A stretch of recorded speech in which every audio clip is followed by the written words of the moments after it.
when I'm leaving and my wife's going to be there with the kids, I make sure that it's something I don't have to necessarily worry about cooking. So they already housed. You said that yesterday. Tapping in, everybody. Tapping in, everybody. We getting to it.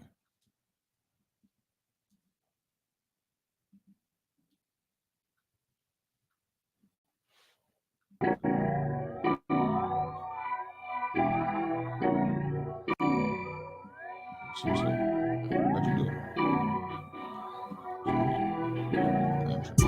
Fli-City got some dogs in it, dogs in it. Fli-City come off authentic, authentic. We light it up like sauce in the sauce in the. We light it up like sauce in the sauce in the. Fli-City got some dogs in it, dogs in it. Fli-City come off authentic, authentic. We light it up like sauce in the sauce in the. We light it up like sauce in the sauce in the.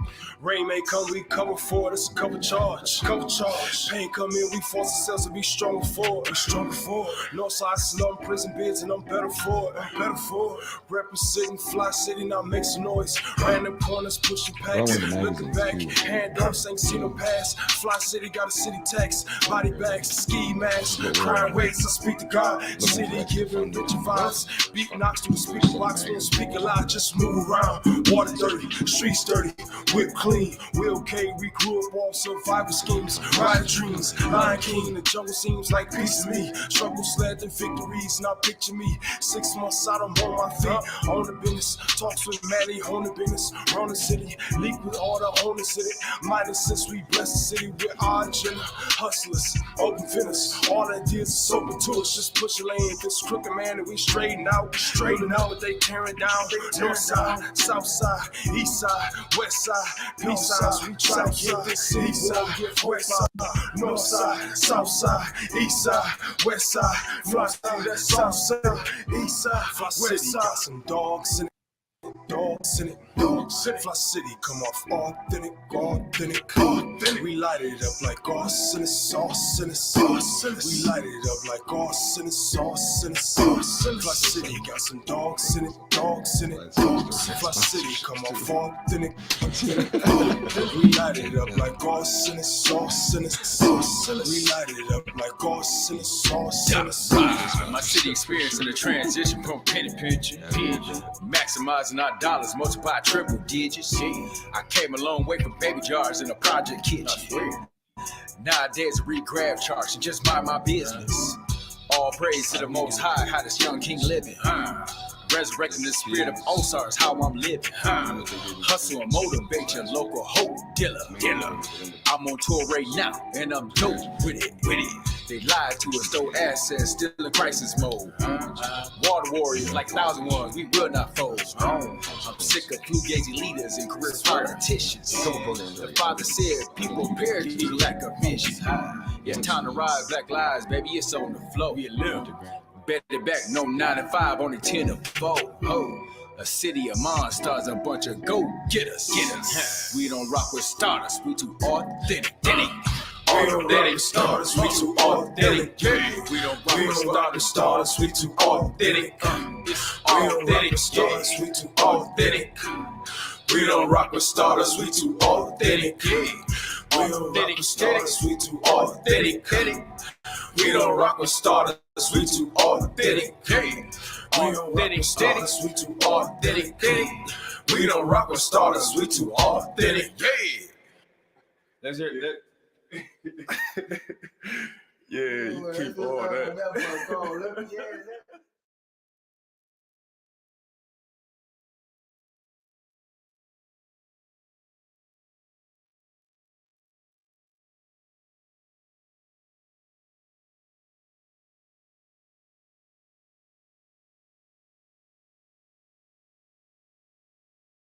Peace and blessings, everybody. Peace and blessings. So they can hear some of the background. So we be networking in the background. So the thing is having conversations that, stimulate the mind. So, of course, we want to be able to go ahead and have conversations that's going to be moving us towards the right direction. And what we were just kind of like just engaging in the background was about the situation out there in Grand Blanc High School with the football team and the cheerleaders. So it's vital that we do make sure that we understand that we set the standard, but then there's a precedence that's risen out of all this, right, man? Because first thing first, man, your first teacher start at home, right? You have to definitely understand. Children just don't grow up just learning to hate folks or learning, derogatory names to call people and just pull it out the thin air. Nah, man, that stuff that's breeded, the environment that they grow in, they learn it. So we have to be better parents and better stewards if we expect to be a light beam for the generation coming up under us, right? Right. You got kids too, Ryan. I know that they be back there It's chit chatting about all type of stuff. It's the dinner conversations every day, and before they leave the house, it's a matter of respecting the people that you see in the world the same way you want to be respected, and treating everybody equally. Yeah. Radicalization itself happens in so many different stages of life. In the early age, your brain, it's still growing, and if you have a parent, that's pushing this negative, toxic type behavior and teaching these kids hate. They don't realize the consequences that what they're doing to their own child, and the poison that they're feeding their child, and how bad that could be for them in life. And obviously, we're seeing that now with what happened at Grand Blanc High School. Let's talk about that, right? So, just in general, right? In this world that we living in right now, man, it's a lot of, it's very challenging at this time, right? And I think more or less, it's because of we've let and allowed things to take place for a long time. And then now we just dealing with it. So we understand that, this has been a situation and been a problem for a while. And so what do we do, right, to not just say that, hey, we're just going to let them act the way that they're going to act, but what do we do to stop this really? Like, what can we do? What strategies can we take if it's working with the administration at Grand Blanc, if it's working with families who may have been engaged in that type of behavior, right, historically, right? Or just can provide any type of systemic programs for youth, right, that talks about this thing, that breaks down the barriers between different ethnic groups. What type of ideas and concepts do we have to work with? And so parallel networks, we call it a whole of society approach. Okay. So, combating hate and extremism doesn't just come from one group of people or another. It comes from the community as a whole. Everybody has a place and holding people accountable, but also making sure that educational programs are there within schools at an early age so that kids don't go towards extremism and hate. There's programs that help to, if a kid has gone that far or if an adult has gone that far, to go through the de-radicalization process. But it's all about creating that community resiliency. So a lot of training and education, is one of the main keys. Dialogue and us actually having discussions in the neighborhood instead of it turning into a boiled over fight or some type of issue like we had there at Grand Blanc. So it's there's several programs we were talking about right before we went live, was that there are programs that are out there for high school kids at this age that they're still young enough that they learned these things, they can de-learn them, and they can learn about new cultures, and they can open their minds up to what the world really has to offer and how diversity really is our strength. Right. And so they can go through these programs. And so if they do something like this, if they commit a hate crime, let's not say it's a crime, but it is, it's hurting other people. It is. And so when they do these kind of things, there's programs there that actually they have to take this program in order to graduate high school or to move on to the next year, so that this doesn't happen again. And it's a learning experience. My daughter, just real quick, Swartz Creek does this. She had a kid said something. I'm not going to say what was said, but there were some negative comments towards my daughter, and my daughter was like, I don't want this kid to get suspended because what's he going to learn? He's going to be gone for 3-5 days, and then he comes back to school and he just does it all over again, and he's mad at me more. He didn't learn anything. Right. So Swartz Creek got a thing where they actually set the kids down in a circle and they discuss what they did, the mistakes that they made, the consequences that could have came from that. They allow for apologies. It's an intervention, more or less. In Swartz Creek, they did this? Swartz Creek did this. And so they had this kid come in and he dropped a apologized. clues bomb for Swartz Creek. Right. And seriously, I was surprised, to be honest with you, that a school like that in a rural area, does this. But they do have a lot of decent programs for that. And maybe that's something Grand Blanc needs to start to do more of. I don't know. It sounds like something Grand Blanc but there's a lot of programs out there. There's a lot of organizations around the world in this country. And I want to touch on something you said a little bit ago too, because you said like It started a long time ago, and it did. Mm-hmm. Honestly, it's problems like we have in Grand Blanc are because of systemic racism, because of this institutional racism that's been built into the system in Mm-hmm. America since the beginning. And ultimately, we've never taken the time. This is all trauma. When things like these are happening, it's Yes. traumatic effects on Yeah. every part of the community. And so we've never taken the time as a country to admit to the fact that we messed up with the indigenous people. Come on now. We did with the indigenous Come on. people. Yeah. We made a mistake when we were buying slaves from the Spanish people. Come on. All of Keep these going. things, and you keep going into redlining, and Martin Luther King speaking out against redlining, how we were giving land to white Europeans to go off to the west to try to flourish, Mhm. meanwhile making black people basically work for almost nothing Yeah. inside their homes, with segregation. Yeah. And so all these things we've had, but we've never really sat down and had a real discussion as a country together to heal and to move forward. They say, if you're dealing with a traumatic effect all the time, if you constantly have a traumatic issue going on in your life, Mm-hmm. you're not healing from that. There's Yeah. no way. You can't heal if you have trauma going on. Right.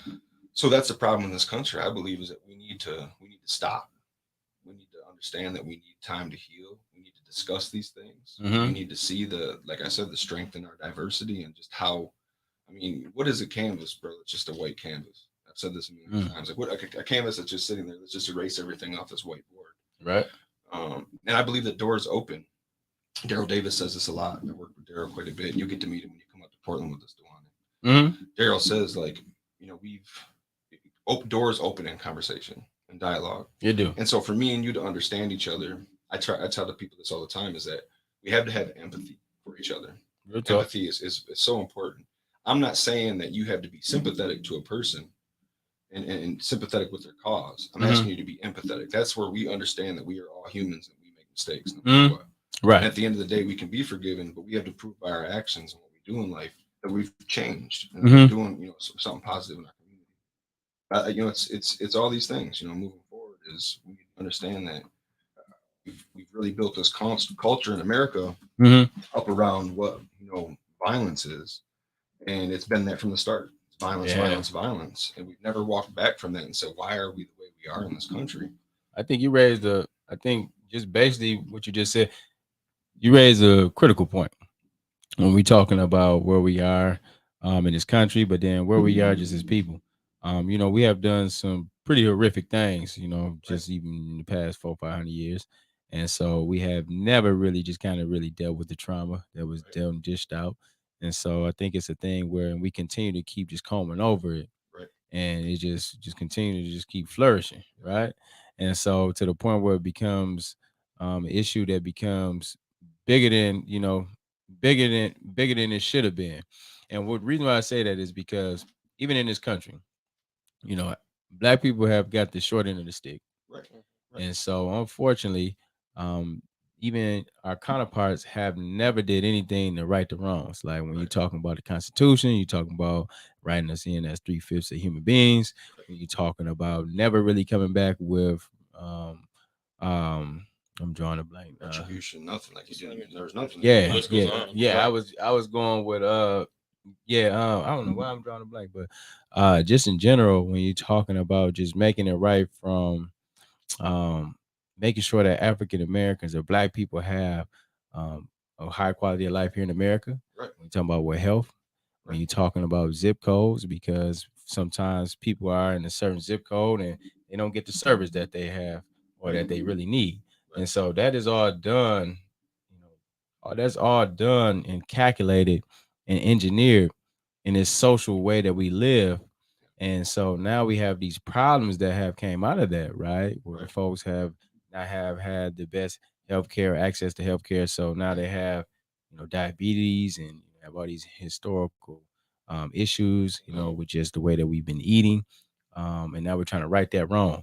Then look at Flint. I mean, just what happened to Flint in general, period. That's a perfect example of a community that is mostly, people of color, Black people, Latino people.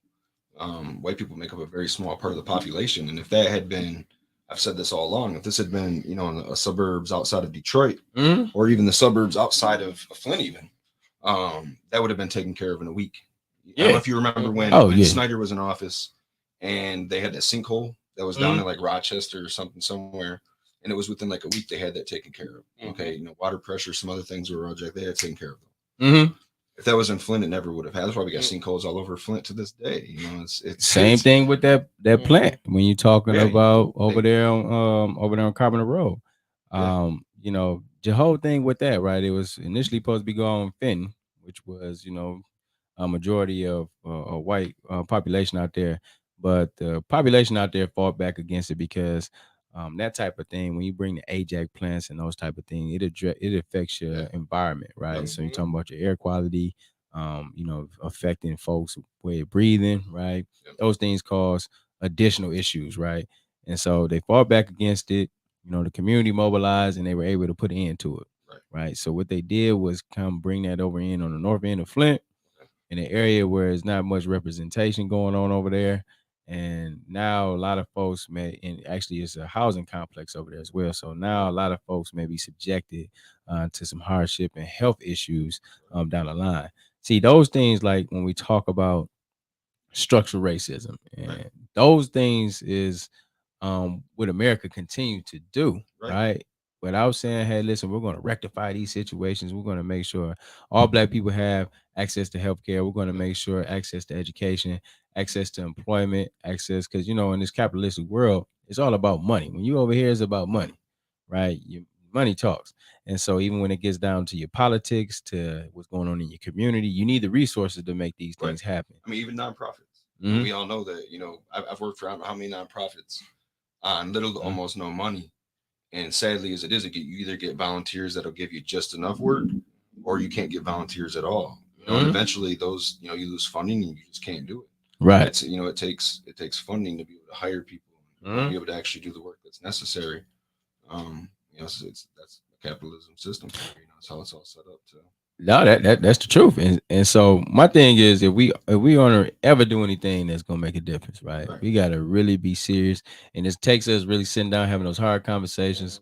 That's being real. That's being solid, saying, hey, listen, man, you know what? I know that I've done wrong.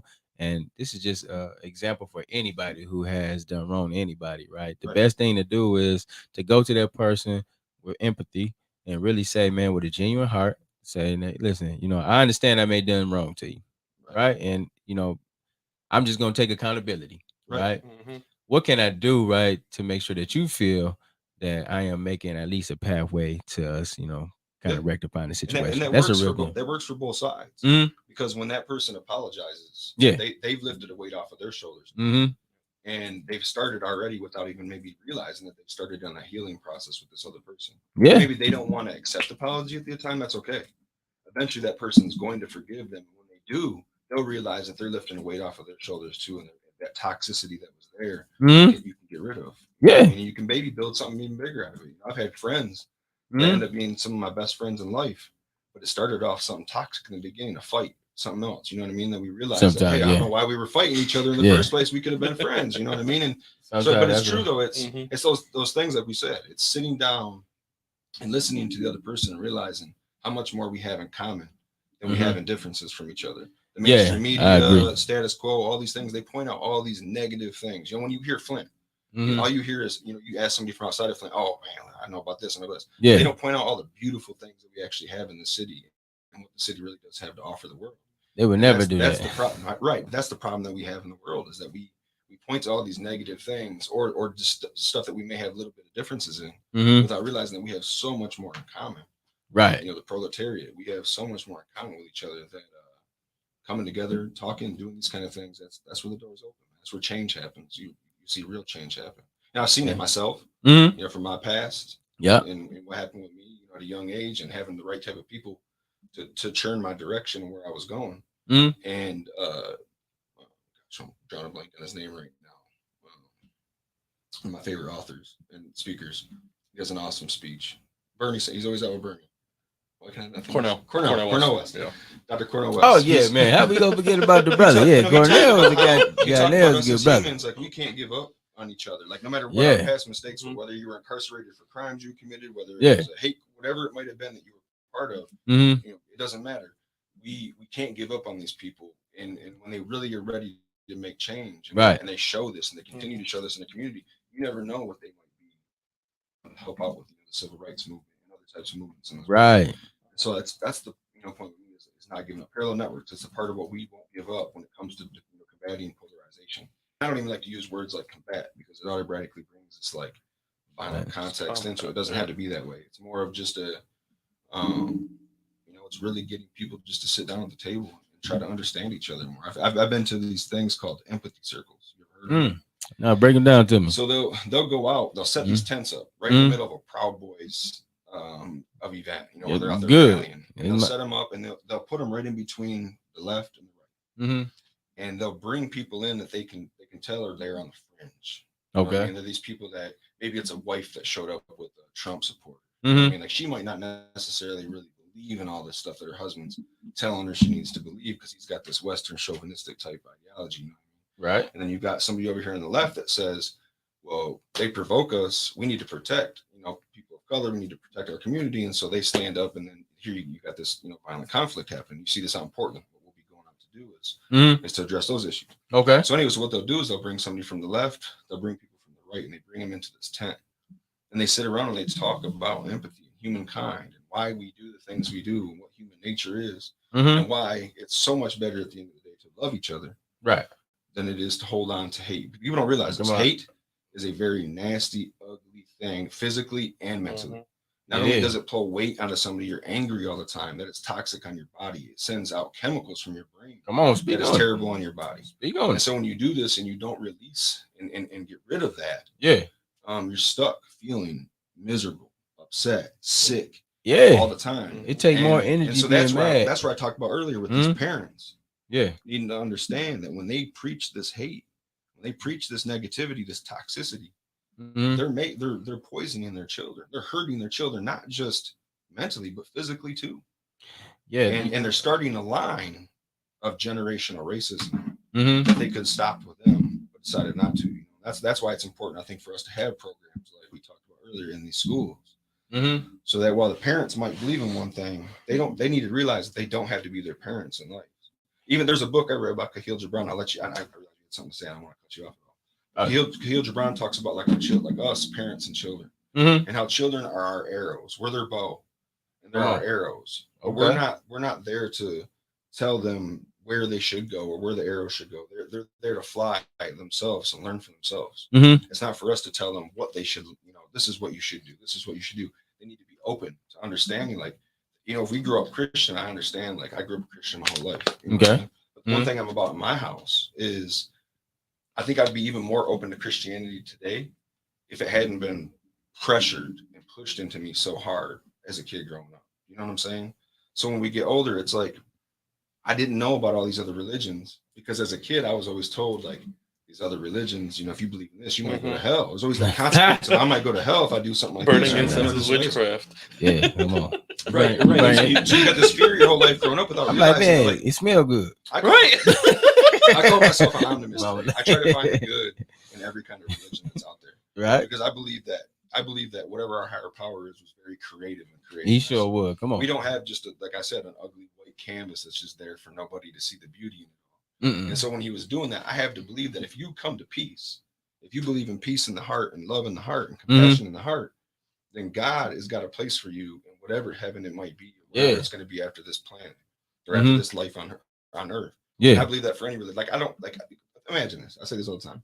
Imagine if they had sent Jesus Christ over to America in those early years and said, "Go over there and preach Christianity to the indigenous people." Yeah, like Christ would have died. He would not have came back from America. But it happened to a priest down in like South. They tried to send him into the South American area, the kind of places where people just don't go, where these indigenous people live. Yeah, they're like, what are you trying to pray? They killed them. You know what I mean? So I believe that like our Creator, higher power, whatever, had to be so smart into leading people to that peace and that love. I believe that we all have. I had this guy tell us like, you have God in your heart. Come on, and you monster in your heart too. You can be when they wrote these books, they were trying to warn us that we could also be that evil side. You got it in you now. The dark side. It's all about that balance. There you go. Come on. With the yin and yang. It's really just that balance. But and every person has that in you. So you can choose to use that in a good way. Right. Them skill sets that you do have, you can be something phenomenal for this world, which we need, or you can be a danger. right? It's To mindfulness, everybody around, mindfulness right? of it. Yeah, Like man. we do this all the time. This is something big with me too, because I drive down the road and I get road rage. This guy It be like this sometimes.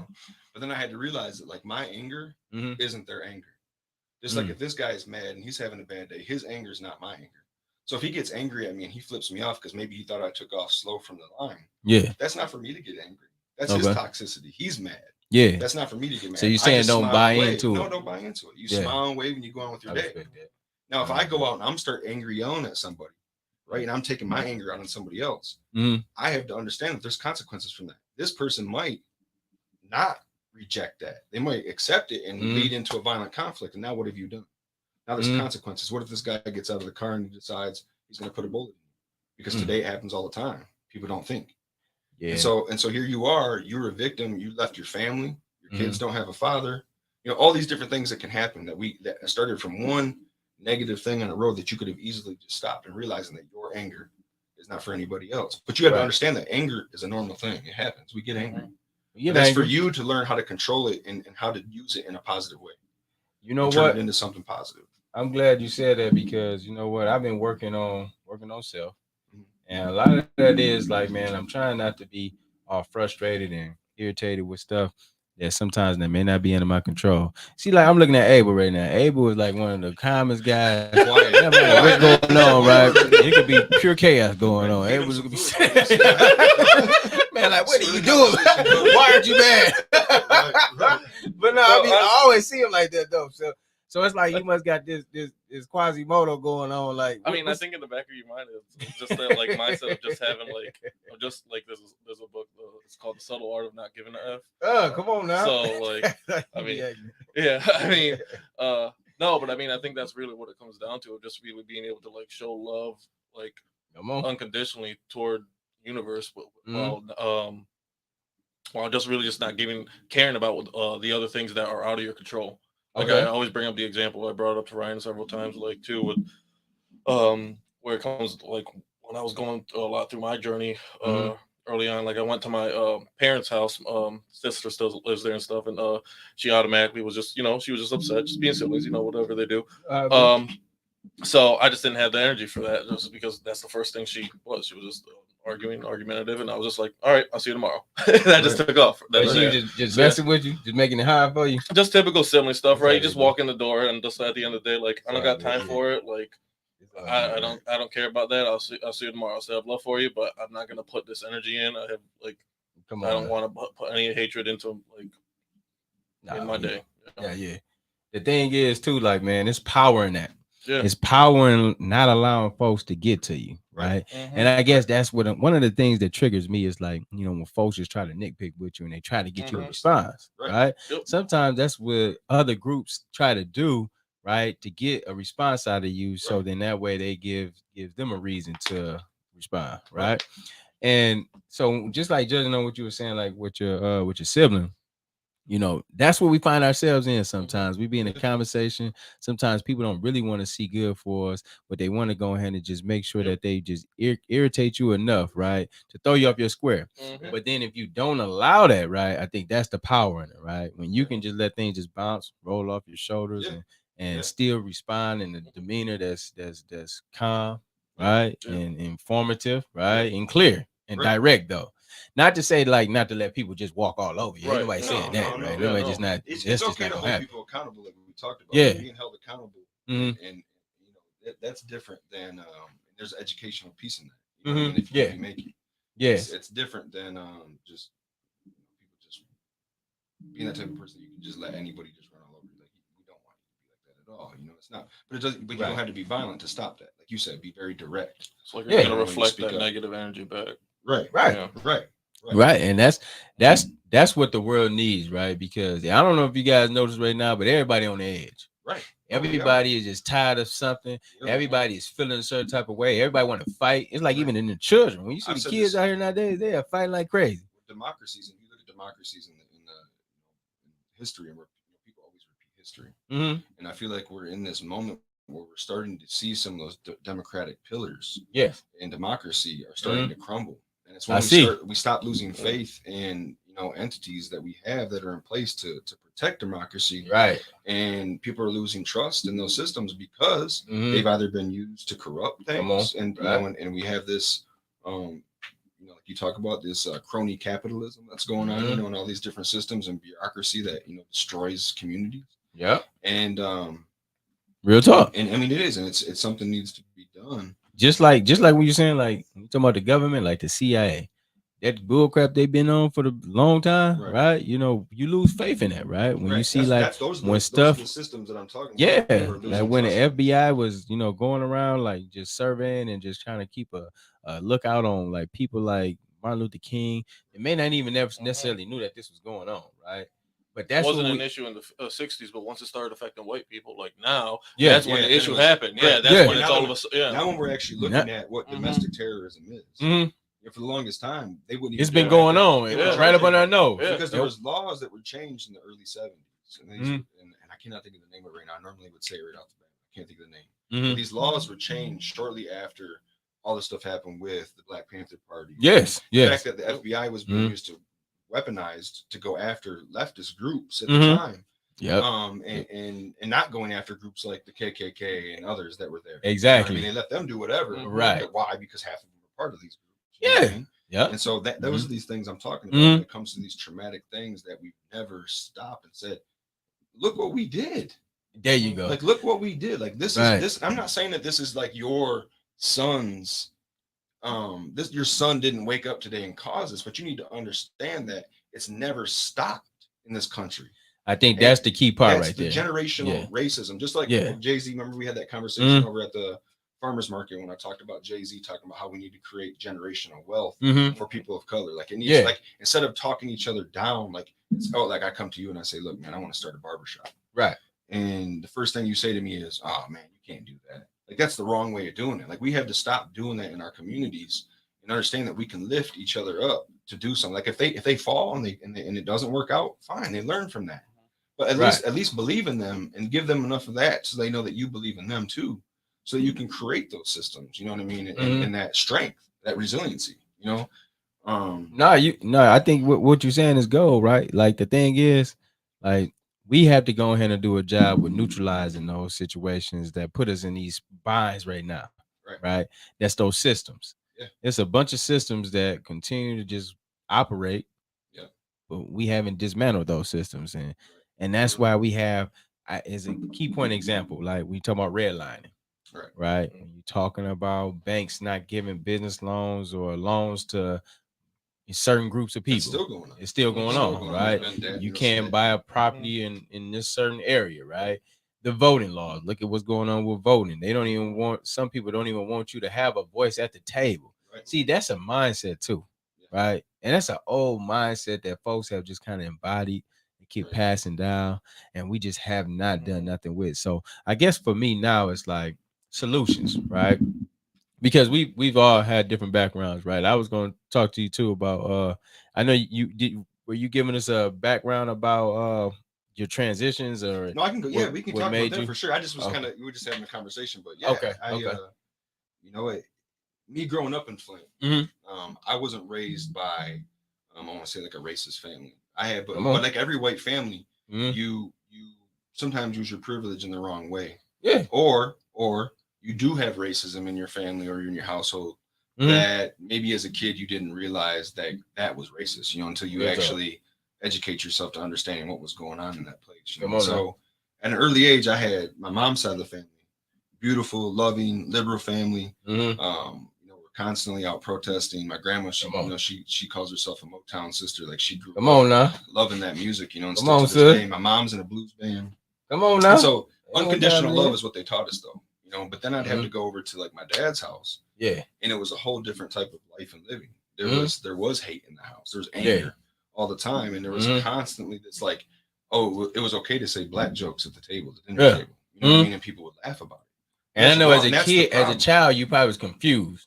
Right. Because you don't understand. You're like, but the thing is you see people laughing. These are the adults. These are the adults that are supposed to be the role models in your life. And so you're seeing them laugh at this. And so as a kid, you start growing up thinking, oh, maybe that's funny. So you get old enough to understand that this isn't right. We're born with love in our hearts. Like as kids, I woke up right now with my youngest, and he goes up to a school and he'll grab a kid's hand and hold his hand or give a Come kid on a hug. now. It Come doesn't on. matter about That's the how color of they. your skin. Like they're not looking at any of those type of things. Those are things that Yeah. have been taught because of this type of things that are taught. So anyway, long story short, my dad's side of the family was like that a lot. Not all of them. I got some good uncles that were good people.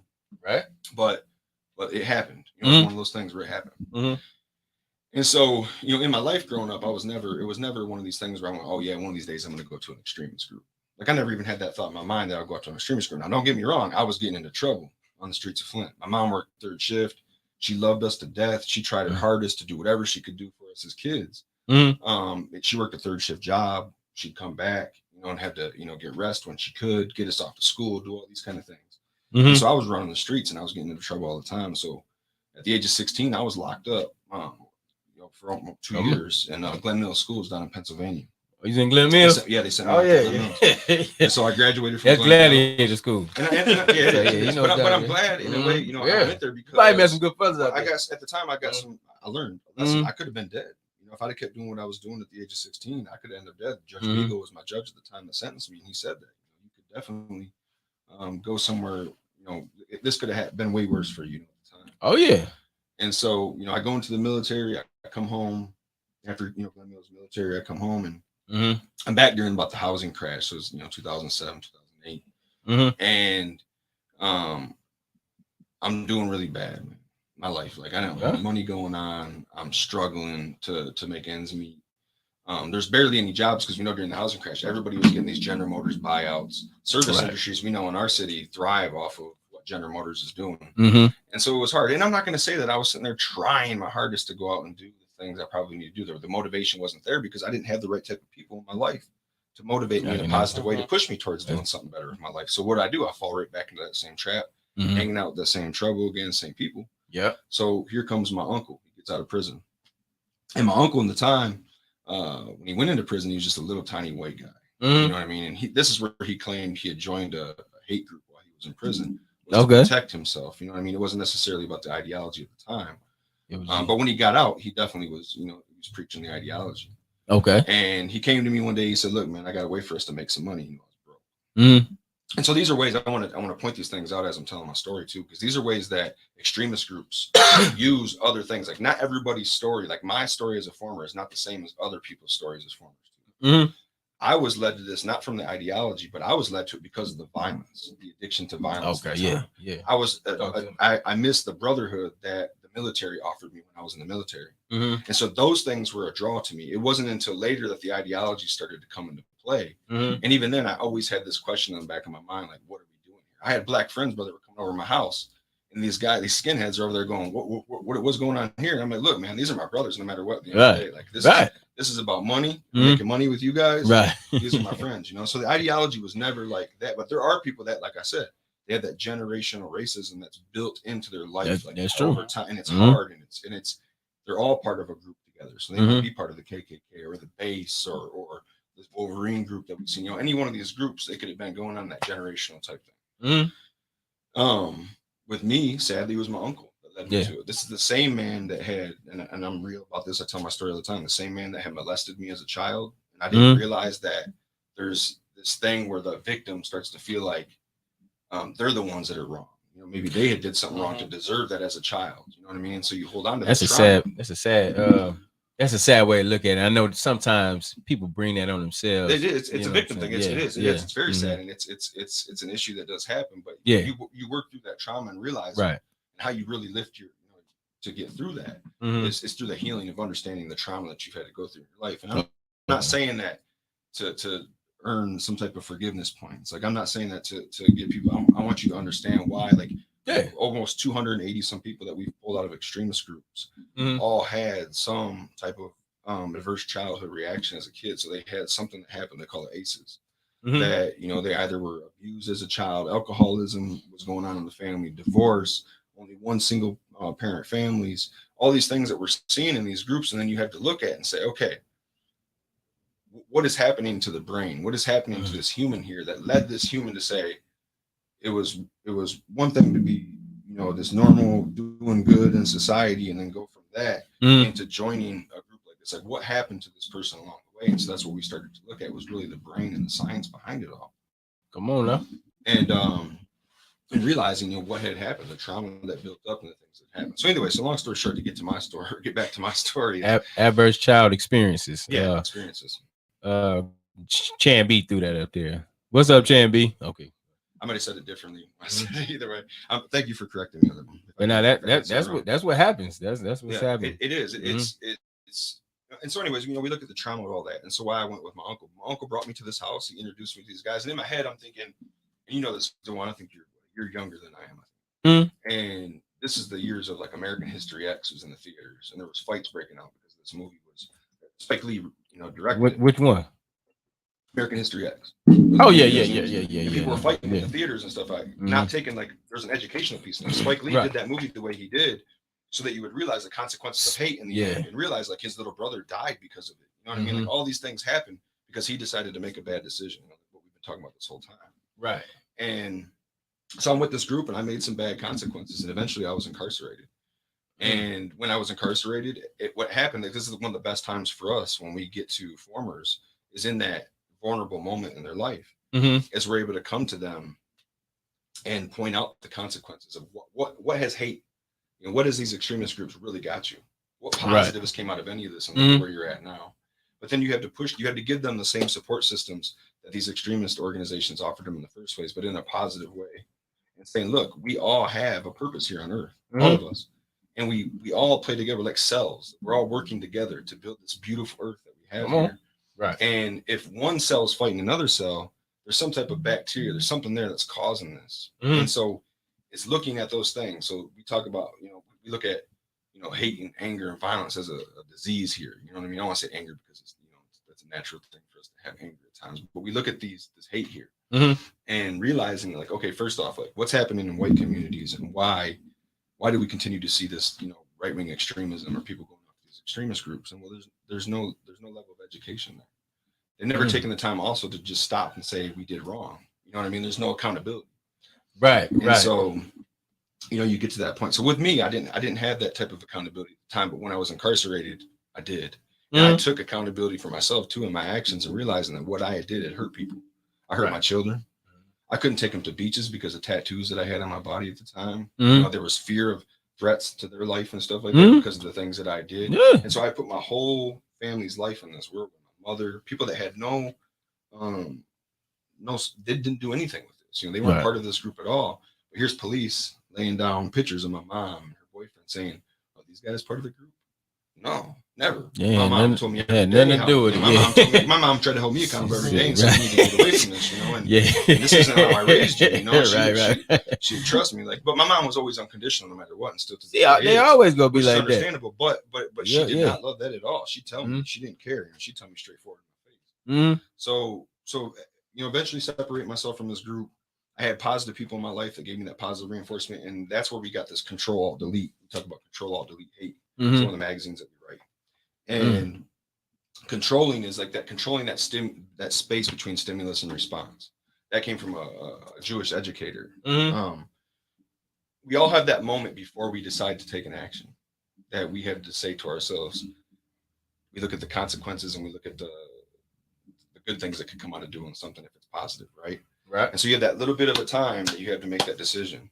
And so it's in controlling that and then altering somebody's path. So they, you know, everybody has a different perception of reality. And so it's up to us to really show them the real perception of what is going on here on earth and why that's not the right way to go. And so what we do is we alter the course. Instead of them continuing to go, they're getting out of prison or they're getting out of jail and they're going back out to re-radicalize with these groups again. We alter their course. We lift them up. We start giving them the tools that are necessary to build a resiliency to groups like that. Through education. If there's economic barriers that they're having a hard time lifting over. We have just like how you was like yours and others that we can help people with driver's licenses, with bank accounts. That some of these people had never had a bank account in their life, so they don't know. And so teaching them those types of things so that they can build up that resiliency to these groups. And we give them that network that's just as strong, if not stronger, than what the extremist group offers. That's what we call it, a parallel network. You know, the hate is going to be there. How do we get the people from there and direct their action into something positive? So that's what we try to do. And it's not always like, don't get me wrong, not every case is always 100%. I'm gonna tell you, that's people that have pulled people out. They've played it off like, oh yeah, I'm all good. And then a couple years later, we're right back hanging out. I'm with the same building people again. somewhere. Like, it's not always 100% effective. Mhm. But let me tell you, like, JFK said it, the ripple that we can put off into the world by just changing one person's life. That Mhm. person could go on to change 100 people's lives. Those 100 people could go on to change 1,000 people's lives. And it goes on. It's this big ripple effect. If you're doing something positive, it can work positive. If you're doing something negative, we can talk about Trump. If you're out there spewing this hate and negativity, you're telling people to believe in QAnon, you're telling people to believe in all these conspiracy theories and teaching this toxic positivity. What is he drawing? He's drawing these people that have this toxicity in their life. He's drawing these people that are angry all the time because that's what he's using them. He's weaponizing this group of people that have never healed from either the trauma that they have going on in their lives or the trauma that they've caused. Right. No, that's a real thing. That's we have stories in that's here. That's his base. We have We have stories in here from formers, but we also have stories in here from victims of hate crime. So Hope Hyder, she does a bunch of work around the country, and Hope her father was actually killed in a hate crime. He was getting ready to sign a huge jazz deal. Really? And when her father was killed, what's the name of the book? Hope Hyder. That's her name. No, what's the name of this book? Oh, this is Control Alt Delete Hate. It's a magazine. Control Alt Delete Hate. Hate. And so Hope Hyder's father was killed, and she did something that not a lot of people do. She went into prison and she forgave the man that had killed her father, the guy that committed the hate crime and killed her father. She went in and she forgave him. Now that forgiveness was for her though. And she goes and explains her healing. She couldn't carry that weight. She couldn't carry that weight and that hate and anger that she had towards him because of what he did. So she turned it into something positive. And she got the perfect name for her, Hope. She gives hope to people and saying that this doesn't have to be you. You don't have to be that person. You can make a change. And that man, he's in life in prison. He's not getting out. But he's denounced hate since he's been in there. He didn't have to do that. He knows he's never getting out of prison. So it's not like he's getting something positive from it. They're not giving him something to get out of prison. Right. But he changed because she came in and gave him that time to say, I know that you're a human being. You made a major mistake and you're paying for the rest of your life just like my father had to. You're alive though. Understand that and realize what it's done to me. I'm going to forgive you for it. And that was so much bigger to her and seeing that transformation than it was to sit there and be angry. And remember, that take a lot. Hate, all those things build up that toxicity in your life that's terrible for you. I gotta be honest, man. You know those things, like a story like that. That's actually inspiring to say the least. But it takes a lot. It takes for Heidi to be able to come in, overcome, and go to her father's killer and just forgive him. Right. You have to lift that barrier off your shoulder, right? Because you carry that on for life. And then at the same time, you putting that back on the person, right, who had nothing else to look forward to, but to change, and made the ultimate change. And I think, you know what I'm saying, sometimes very, very uncompromising situations, man, that just very hurtful, man. It kind of forces a ripple effect, and that's what it sounded like she did. Yeah. You know what I'm saying? I think that's the type of energy that it's going to take when we talking about America right now.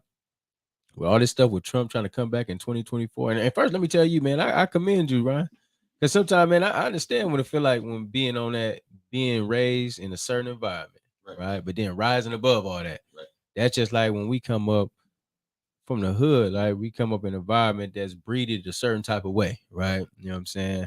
And we get money, and by any means necessary, if that means knocking something off, that's what that means. And that's just a way of life there, right? Yeah. But then sometimes you think like, man, this is garbage, right? This ain't even the way, you know what I'm saying? You know what I'm saying? As ways I can do something much different to earn a way of living.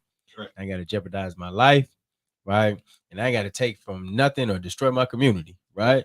It's a way that you rise up from that, right? To say, you know what? No, I'm going to give back. I'm going to try and go ahead and change, take these young people over here and just say, like, I'm going to work with you, right? This ain't what you want, young man. You know what I'm saying? And the same thing with hate groups. So what changed you on that, though? That was a positive mentorship that came in. Yeah, somebody came in and told you that you're bigger than what you want to be. Right. It took me sitting down. I was sitting down on OCJ, right? And trying to hit me with a manslaughter. And the thing is, right, you know, sitting there just kind of going through the motions, and I was meditating, I was praying, I was going through all these different things, talking with the elders, and they was giving me all this insight, and they was saying like, yeah, you wasting your life. And all the young boys in there, we was all wasting our lives, right? Because we'd be talking, and you know, because we in these 5 CD at Genesee County Jail, bro. All the old heads were we'd be in there, we'd be in a situation together, and we'd be talking about it. But it's like, man, you know what? Then we start thinking after the end of the day, like, man, you know what? This don't really make no sense. And like, I don't even know what's going to happen after this, right?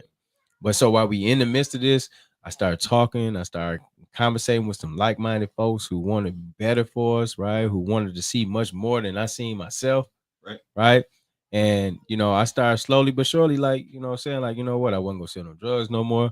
I'm not gonna go out here and just try to take something from somebody that wasn't mine. I wasn't gonna sit out here and try. It's not easy though. It's not easy. It ain't easy because there's tension. There's that. We talked about this the other day. It's that constant tension and growth happening in your life though. Yes, it's really easy to go out and rob somebody today. Very easy. I can go hit a lick in a second and be good. Like, okay, there's right? some money. There's consequences that we know can come from all of that. That's right. I mean, it's not always gotta be good. It's always. But when you're doing something positive, well, you might have your ups and downs that happen in life. Like no matter what, you're gonna have a roller coaster. It's all about how you get back up. Right. But it's that when you're doing something positive. I had a guy come to me one time, an indigenous man. I was out at Standing Rock. And he said to me, Ryan, man, look at all this stuff that you're doing, bro. You don't realize how important your story is to tell the people, man. Yeah. And he goes, as long as you continue to walk that path of righteousness, nobody can knock you off that path if you don't allow them to. You're doing the right thing. You're doing the right thing in the community. Continue to do that. You're going to have people that are going to say they don't believe in you. That's true. That's okay. Use that as a strength. Use it as a motivation. Continue to do the right things. Yeah. And to hold yourself accountable every single day. That's right. Wake up to make sure that you're doing the right thing, so that your next generation is doing the right thing. And that's really, I mean, honestly, that's where 6 kids, man. I mean, my wife, and every day. No, it's not easy. It's not easy at all. It's not easy. Remember, we said this. You have to have that tension. Like that tension is where we learn. I told Abel this the one time off of another podcast that I watched. I sent it to him. I sent you the video. That basically said, like, it's when you're sitting in that meeting and work, and the workers look at you, and you're wondering, when are they going to figure out that I don't know what the hell it is I'm even talking about? Sorry, just the word. When are they going to learn that I don't even know what I'm talking about? But it's not that you really don't know what you're doing. Right. It's you have to have that belief in yourself. You have to have that strength in yourself to know that you are here for the right reasons. But it's good that you feel that way. Yes. There's nobody that's been successful in life that ever said that, oh, I just did it being complacent, laying back, not doing anything, and not caring, and sitting in my house and being a Karen. Like, you've never seen anybody get successful off doing that. No, you get successful off putting yourself in uncomfortable situations and challenging yourself to be a better person, and putting people around you that are going to challenge you to be better. Come on, bro. He holds me accountable every day. I expect you to hold me accountable. I hold you accountable. That's right. We're all going. So if the group doesn't know, we're all getting ready to go on a trip next month. All 3 of us. To Portland, Oregon, where we're going to be trying to get people to have these conversations. Sit down. And we got a panel full of people. We got a doctor, Randall Blazak. He's going to be moderating the whole thing for us. Daryl Davis, the rock reconciliator or race reconciliator and rock and roll star, blues star. Come on, man. He's pulled over 200 members out of the KKK. He says, he didn't pull them. He led them in the right direction. They had to pull themselves out. They had to want to help themselves. At the end of the day, it's got to be there. Right. But Daryl will be on there with us. We got a local named Ryan Nakata. He's from out that way. He's an Asian American that, is doing stuff that I could never believe doing, and going into these communities on the right and having these types of conversations with what I seen you do. It's what made me look at you. Like, people are gonna say negative things about me in the community. People say negative things about you. People say that's good. When I hear people saying some negative things, I gotta learn for myself to see though what is really going on here. That's that stuff that you don't let it bother you though. No. Right? When I marched with you in Swords Creek, bro, I seen you do something that I had never saw on most of the marches that I ever went to. And you were going over to people on the side of the road that were holding bad flag signs, whatever it might be. You did this in Clio. I seen you do this in Clio too. You were going up and actually having conversations with these people. I saw you go in Swartz Creek where you had the Genesee County Volunteer Militia. We know that group is a hate group. We know they're a hate group. They was talking all that hate stuff on Facebook. But guess what? You got them to stop. You got them to stop, shake everybody's hands, hug some people. You had Bug Boys. You had all kinds of different extremist groups that are standing there with them. But at the end, guess what? They realized that we had so much more in common with each other. We do. And off of one negative thing that was said online, they believed that we were going to come in and destroy the memorial. Like you got veteran family members. You got veteran family members. We all do in this. That was far from what we was. Didn't even have that in the mind to do. It was an educational piece for people to understand what was really happening there. And that's. But you know what? That was actually, and I enjoyed having a conversation with the guys like that, because you know what was like, it was all a bunch of chatter on Facebook about it. And we're like, man, listen, we're gonna go out there, we're gonna talk with these guys. When we came out there, they was deep. They had the guns out and they was ready to go. Right. We came out there, we was deep. We was coming out. We had guns too, and we ready to go. So what we was able to do was, what we was ready to do was just stand there and be like, hey, listen, engage in conversation. Like, what is the deal? What is the problem? Right. I guess what is the real issue? Yep. And then, they started, saying, hey, listen, one of the guys told me, like, man, you know what? You blacks are taking all the food benefits. And I'm like, okay, majority of the people that are on food benefits are actually people in white. But that's why I tell them, like, man, listen, man, I said, do you know majority is Caucasians on assistance and welfare than anybody else? That baffled him. He didn't have anything to say. But I'm like, sometimes when you look at the facts and understand what's going on, then you know what's going on. But you want to be able to feed. You want to be able to feed. Everybody should eat. Everybody should have access to food. So you should want that. Yep. Right? You change his perception of reality that day, though. That's the problem. Like you literally talk to these guys. You educated them in that moment. Yeah. And how many of those guys now do we don't know for sure, but I bet you one or two of them went back and they Googled and said, they did. Oh, wait. I tell people this all the time. Like, you might have been against the Black Panther Party, all these kind of things. Right. But guess what? Your kid's eating free reduced lunch today. Yep. That free reduced lunch program on the back of the Black Panthers. Right. The Black Panther Party. You would have free and reduced lunch today. Soup kitchens, for instance, like the soup lines that we had during the Prohibition era, post-Prohibition and pre-Prohibition era. Yeah. There was, not to say that, he did all the good things in the world, but Al Capone was, if you look back with that, he's the one that actually started soup lines, and so he was trying to help his real community. Doing what the government wasn't doing. Should have been doing, right? And so when you break these things down, and I'm glad we was talking about that. When you break those things down, then it provides clarity. Like, okay, well, you know what, I can understand that, right? Yeah. I can see how that benefited now America, right? Which started in urban community, right? Just feeding women and children. We're gonna send the children off to breakfast, right? That was something that we needed to do. Right. And it was a service that was provided. The government took notice how impactful it was, and they created the WIC and bro, we got what we have today. I know you got this in Flint. I know you. In the summer, I used to go down. It was Johnson middle school. Yeah, Johnson. Yeah, AAA. Yeah, so we were enrolling with. We go down to Johnson. All the kids in the neighborhood. Would go down in the summer. And you could go in and you could get lunch. You could get breakfast in the mornings. And it was like a time for all the kids in the neighborhood to hang out. And we would just, you know what I mean? That's what schools should be doing. But it helped us. Churches should be doing it. Right. Well, we know this, that, and they're so happy the Black Panther Party did what they did at the time, because you wouldn't have that today. But most kids, not most, I shouldn't say most, but statistically speaking, there's a lot of kids that the only meals they're getting throughout the day are those meals that they get at school, because the family can't even afford to feed them when they get home. Man, and that's a real thing, right? And so instead of and even with that conversation, it was more like nurturing for both sides. And it was about saying, like, listen, at the end of the day, man, we all need each other. Yeah. It ain't necessary. When you talk about the human race, it's one human race, and you got to understand that. So it's some qualities from every ethnic group. Right. And if we learn the benefit and we start working with each other and we utilize the strengths and supplement the weaknesses. Bro, I know how to season my meat today.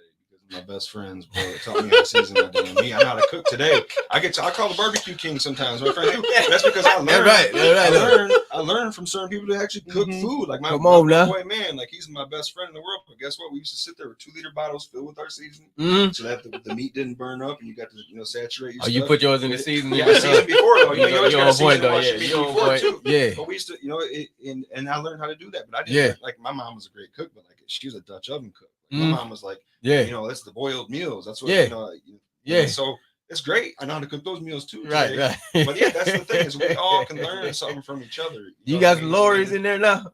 Oh, you have to. Oh, bro. You're gonna see my seasoning cabinet, bro. I open up the door to it, and it's like the kid that hid all their shoes and all their stuff up in the closet, and they open up the door. That's the secret to it all right there, though. I even got seasonings on the countertop, so yeah, believe me, that's the secret to it all. I actually just read up on seasonings, right? I just, got a grill too, man, and I've been, whipping up some things. But you're absolutely right, man. It's like sometimes you have to go ahead and understand. Yeah, when you build with each other, you might learn some things from this set of group or this set of group, or just in general, you're learning stuff from people, period. Right? So that's how we should be really just caring, when just being empathetic, but then also, man, genuine. And back in the day, in the barter days and the barter system days, they worked off of what they had to benefit each other. It wasn't about no money. What about no social status? What about none of that nonsense going on? Right. It was really about, you know, about if you had, colonialism. if you can do a service and I needed it, right? Yeah. You know what I'm saying? Hey, I can go ahead and produce something that you may need, right? And Right. we trade off. Right. Let's get That's back to, cooperative economics. man, that's cool in economics, man, because now we live in a capitalist world and it's so messed up, man, because you got to have this type of flow and it's always in a capitalistic country, man. You're always gonna have the top tier and you're gonna have the Right. bottom tier that Like, keep I'm everything gonna point together. something out It's on that kind of one. messed up though, man. Right. I'm gonna point something out on that one. So I Mhm. heard a guy in a podcast one time I was listening to talk about how we don't think about things economically in America like other people do. Mhm. And so if you add up 1,000,000 seconds, how long is that? You know how long that is? How 1,000,000 long? We're seconds. not gonna math. It's like 11 I was days. go- It's yeah. like 11 days. Hold on a second. Hold on a second. So that's Oh, a that- million. my That's a son million is seconds. really good with it. Remember this: 11 days, right? Mhm. What is a billion seconds? I'm not going to say the accurate rate of route, but it's 27 years.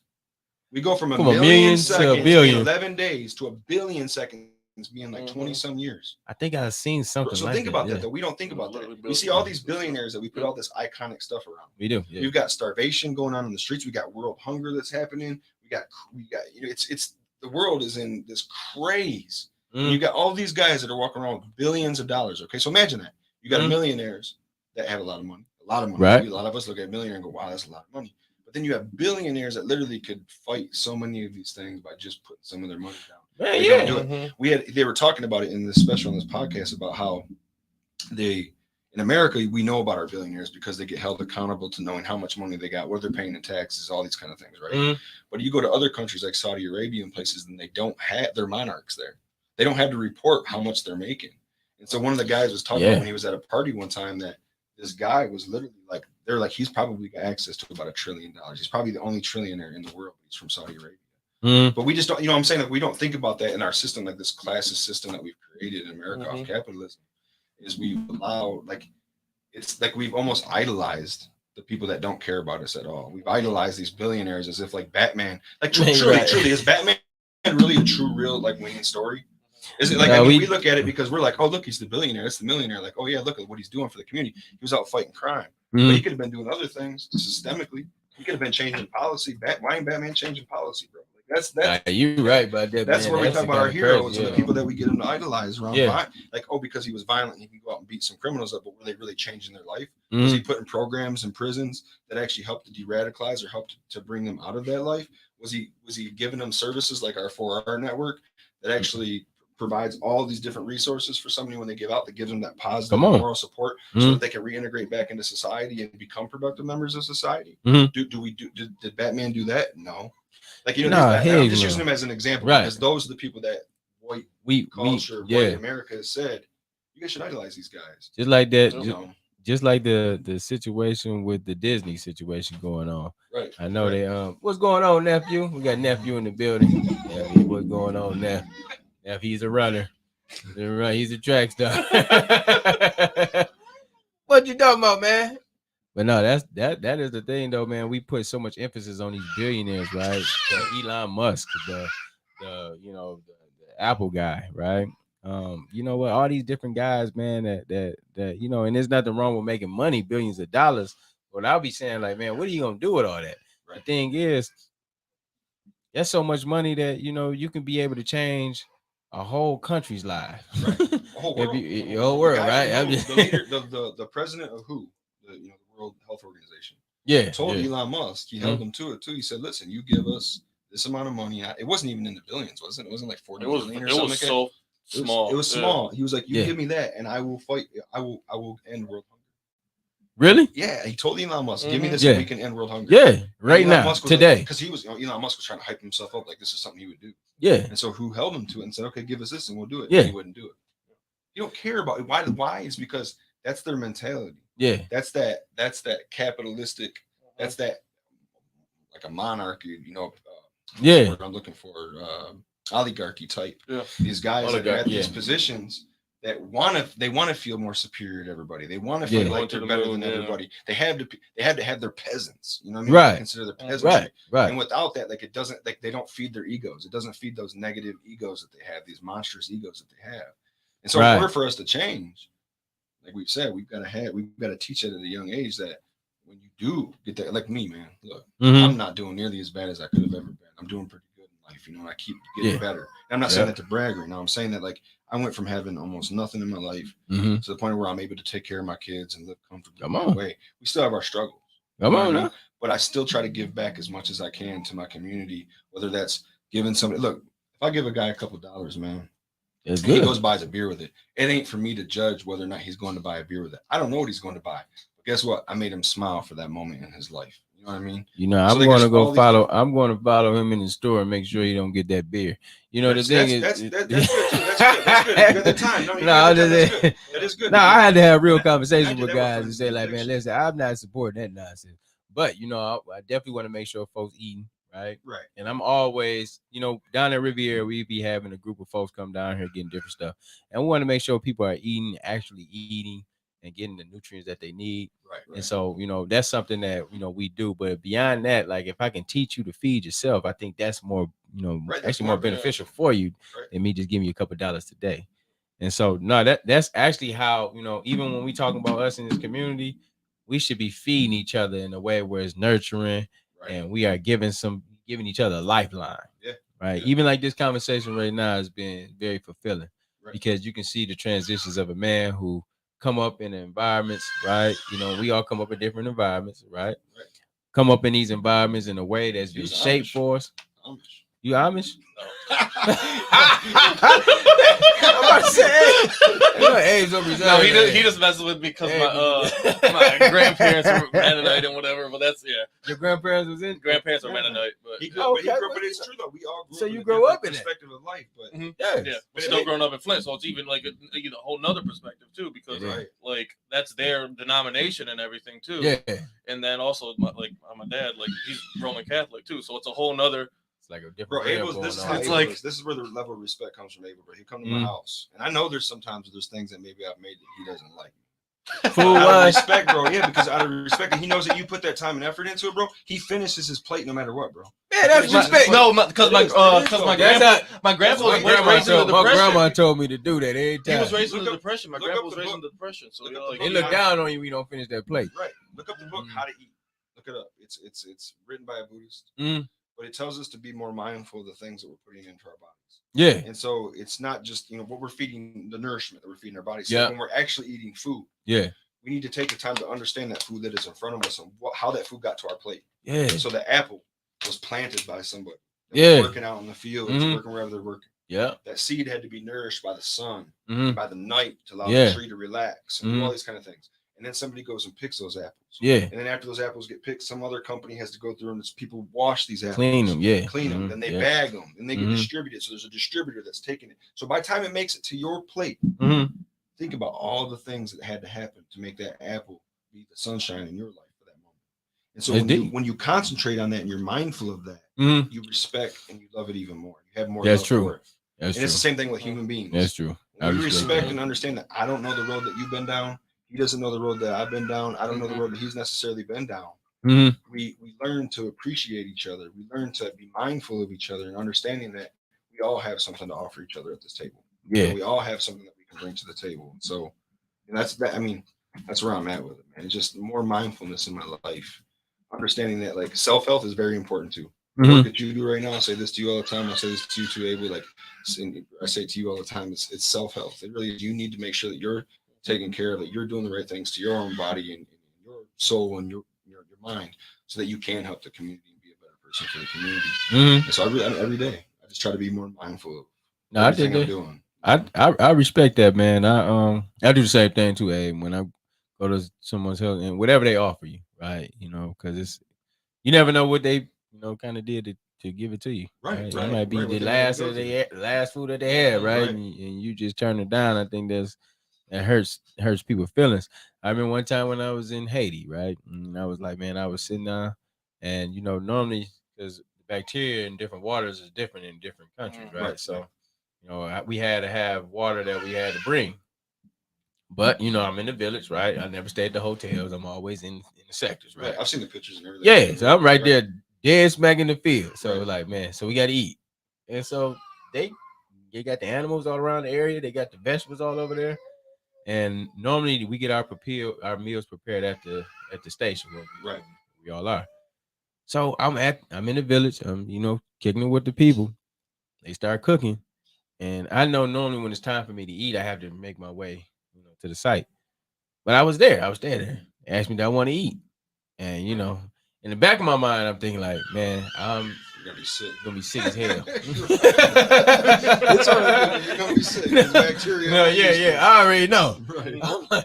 I'm like, you know what? Right. Let's do it, right? Out of respect for the culture. Out of respect for the culture, right? Right. I paid for it later on, but you know what? It was just the thing of just us sitting there eating, right? You know, with no utensils, eating with hand. Like we were just like, it was just you was part of the village, right? And you know what I'm saying? I can tell like it was respect there. Right. And you know, I would take that over anything, right? Over a couple of days of being sick and not being able to eat anything. How But long were you enjoying sick the for? moment. It was just for like 3 days. It was like a little stomach virus. Right. But it's, you know what I'm saying? I knew it was coming. Right. And I prepared for it. So but you know, I think more or less, man, it was the respect factor. Right. And Right. you know, I'm doing that anywhere and everywhere I go. Yep. It's being mindful. It's being mindful that somebody put their time and their life in. How you broke that down with the preparation, that only makes sense, right? You got another guest, don't you? You all right? You all right? Is Brother Harry out there? Okay, Brother Harry, we're gonna Yeah, I want to hold up his time, man. No, I was just saying, y'all good. So I'm gonna leave this magazine with you though, and you're gonna get more of them because you're gonna be out with us. So let's let them know too. Like, man, we are this trio right here is planning to go to Portland, Oregon here next month. We'll be doing some control alt deleting out there. So the thing is just trying to make sure that we connecting. If we can do this in our own backyard, we can take this message out to the nations, right? And really be doing some real groundbreaking work, because I feel like we vessels and we should be doing it, right? Whether we taking the experiences that we learn here because we've been through the fire and saying like, hey, we applied ourselves and now we're looking to go ahead and do this elsewhere. That's amazing. Yeah. So I'm definitely looking forward to, hanging out with these brothers and doing some great work out there in Portland. But then also, man, just building, right? And also just taking that message, farther than that, right? We gonna do some great things, man. Based off of what we've been doing already. Yep. So we're planning to go to Portland next month. Right. So what are some of the things that you guys are looking forward to in the we got 3 big events that Abel's been creating all the graphics for, which is some great graphics. That's right. So we got 3 events that are going to be the Friday, Saturday, and Sunday that we get there. Okay. And then they've set up meetings for me, you, Daryl, Abel, all of us to go into the community and actually speak to people on the ground that are going taking it there. What's happening there? A lot of people that aren't familiar with what's been happening in Portland, year 2020, right after the George Floyd incident. George Floyd's death. They was acting up out in Portland. Well, Portland turned into this. We're not seeing it, but it turned into this mini civil war happening right in, American city. It is. And they were battling back and forth, and then the police were getting involved, Department of Justice was getting involved, and it was just this really messy scene. And so you've had Oregon's one of these states. Oregon, I have to say it the right way because they don't hold me accountable to that, because I was going out calling it Oregon. Michigan. Oregon. But they they've got this thing where they've got a long history. Oregon itself was founded in its beginning stages as an all-white state. It was, and so that's why you still have these groups that have always tried to say that they were going to split off, like Idaho, the Pacific Northwest, more or less. And that's why this project centers around the Pacific Northwest. And what can we do to? I might not be there today on that program when you're coming out there. We're not changing everybody's perception or reality in the time that we're there. Time. Maybe not everybody. Right. We're going to try our best. But really what we're there to do is to get people just to stop the violence right now. The violence towards each other, the political violence towards each other. And try to educate people while we're there. That's where it starts, as an education. So. Man, I'm telling you, man. And he actually very right about that, man. Oregon is like the whitest state in the country, right? When you look at the demographics of the makeup of the state, it's all that. I think it was like 98, 99. I don't know the exact statistics when it comes to the what it is, but I mean, you look at gentrification here, and then you look at there, and it's on a whole other type of level. You know what I mean? So it's I'm telling you, there's a lot of they've changed some laws recently to go after like bias crimes and some of those things that are happening. But like every change, it's taken a very slow pace, and right now we're in a moment where they've got projects like ours there because they need it. It's boiled over. All right, so we're gonna be talking about this at the Spotlight Night too. So this Saturday, 6 o'clock at the Greater Flint Art Council. We'll be down there. Actually, Ryan LoRee will be actually presenting. Actually, Abe Delgado be also presenting as well, talking about Parallel Network, talking about the mission, talking about some of the initiatives that be taking place in Oregon. But then also just talking about, just eliminating hate, right? We talking about, man, we just trying to go ahead and put more love out there. You get more bees with honey, right? You know what I'm saying? And we ain't got to be fighting each other all day long. I understand, like, man, in this world, man, we just gonna be fighting about something, right? That's just what, whether regardless whether it's good, positive or not. That's what's going to be the case. But if we can eliminate, all the hate, right, and we fighting for a positive cause, something constructive, right? That's a different change of game, right? I'd rather be fighting for the right things, Right. than on the battlefield for the wrong side. Right. I like to walk any day. Keep walking that righteous path. That's what Yeah, man. Yeah, and that's a beautiful thing. I gotta look over our shoulders. We gotta be, you know what I'm saying. We know we're doing something constructive, and shit. If we go down, hey, listen, I fought the good fight, right? You know what I'm saying. That's a real one. People respect that. You know what I'm saying. A legacy behind that was positive. And man, all right, yeah. My past didn't define me. Yeah, right. Yeah. So we talked about Al Capone. We talked about Trump. See, people gonna be remembering Trump for the wrong things, right? Right. And when I go down, I don't want to be remembered for some nonsense or some mess, like right. We also you know have to remember that Trump. Before I get out of here, I want to say that Trump was like the whitehead on his city.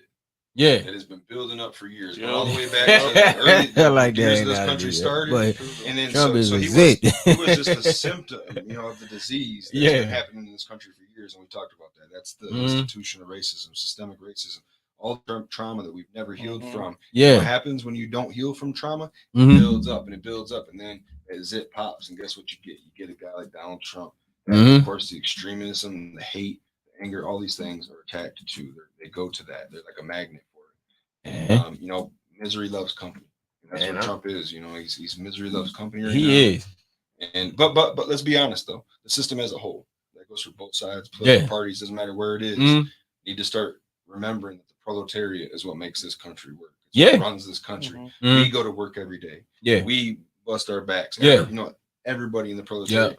And so at the end of the day, like, they need to understand that we give them the jobs that they have. Come on. But it's going to take that, like you said, tearing down those systems the right way. We got to, and civil war is not the way to get it done. It's just not the way to get it done. We just have more bloodshed with that. Right. The positive things out of it. The work that we're doing now, those types of things will eventually, hopefully, make a change. Change these pillars into something positive. I believe it. I know. I can, at least we can go to sleep and saying that, hey, listen, man, we got children, and then knowing that, hey, listen, man, I'm working on behalf for your future, right, and hopefully we can change some things so you ain't got to go through the stuff that I went through, right? We shouldn't be having protests, man. I was talking to my grandfather. Let me be real quick. Talking to my grandfather, man. My grandfather told me, like, man, you know what? I'm living vicariously through y'all, right? You know what? I wanted to be out there on the front lines back in 1920. And you know what I'm saying? That's a real thing. I said, yeah, you know what I'm saying? And that's a real thing. So to see us being in this space now, fighting the way that we fighting and saying what we feel, they are empowered by that, right? So they appreciate that. And so what I tell him is, like, man, I don't want my children to be fighting and protesting when they become adults, because the work should be done. Right. You know what I'm saying? I'm just saying, nobody wants to be talking about this stuff 40, 50 years from now, neither. Right. That's what I'm hoping that. We also have to remember, we don't forget, though, too. We never forget. Germany did a good job with that. And then in the people of color, the communities will never forget. Yeah. You guys have been a victim to this. Right. But like I've said this, like in Germany, they didn't go in and tear down the and I've said this, like, I think all the statues that we've taken down, take those to a museum that says, do not do this shit.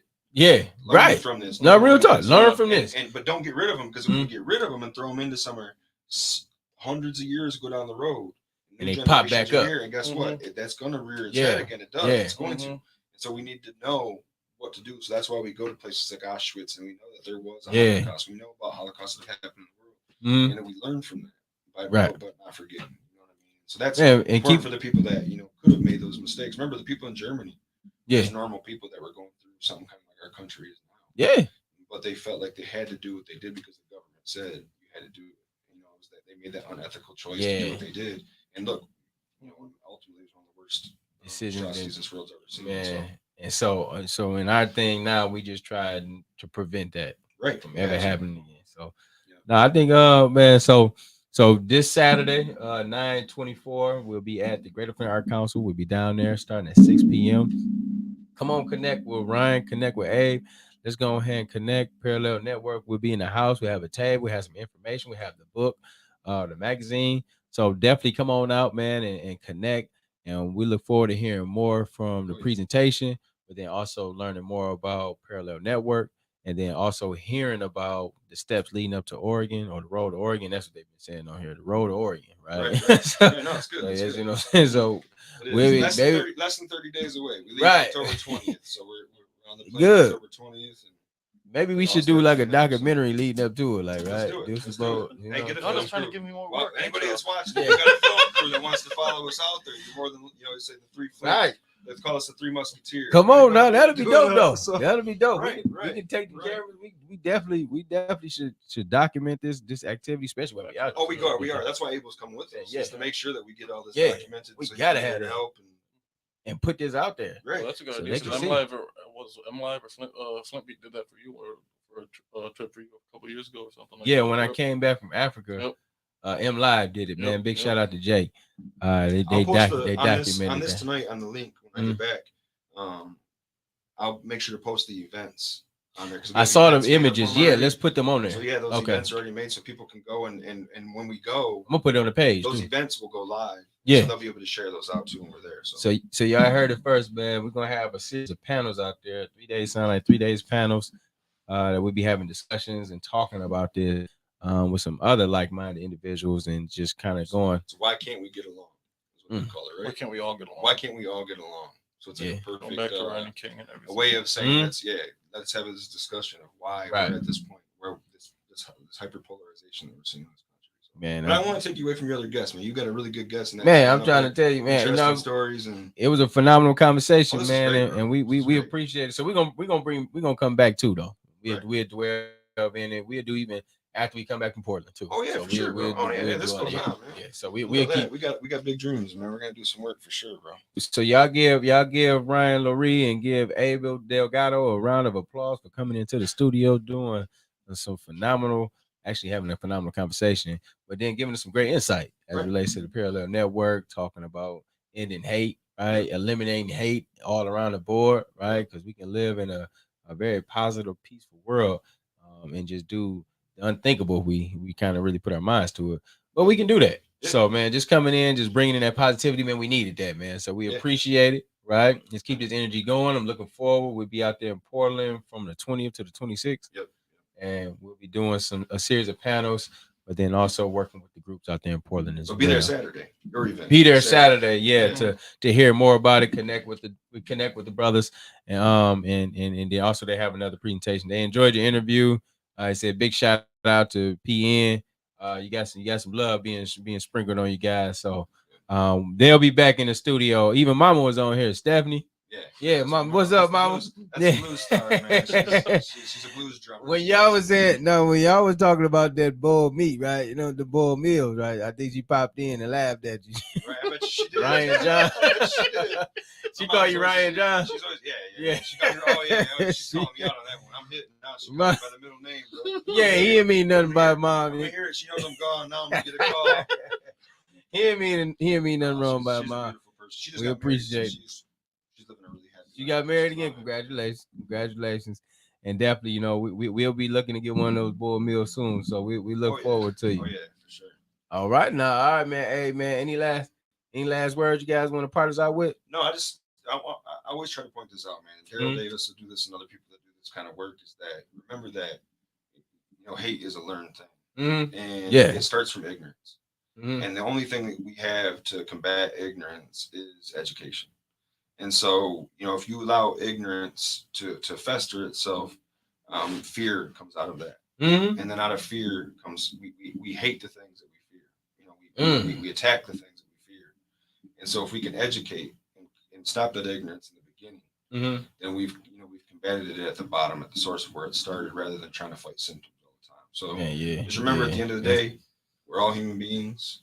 Empathy, love, and understanding. I say this to every one of my posts. Love at the end. Yeah. Like Uncle Larry used to say it. He passed away some time back.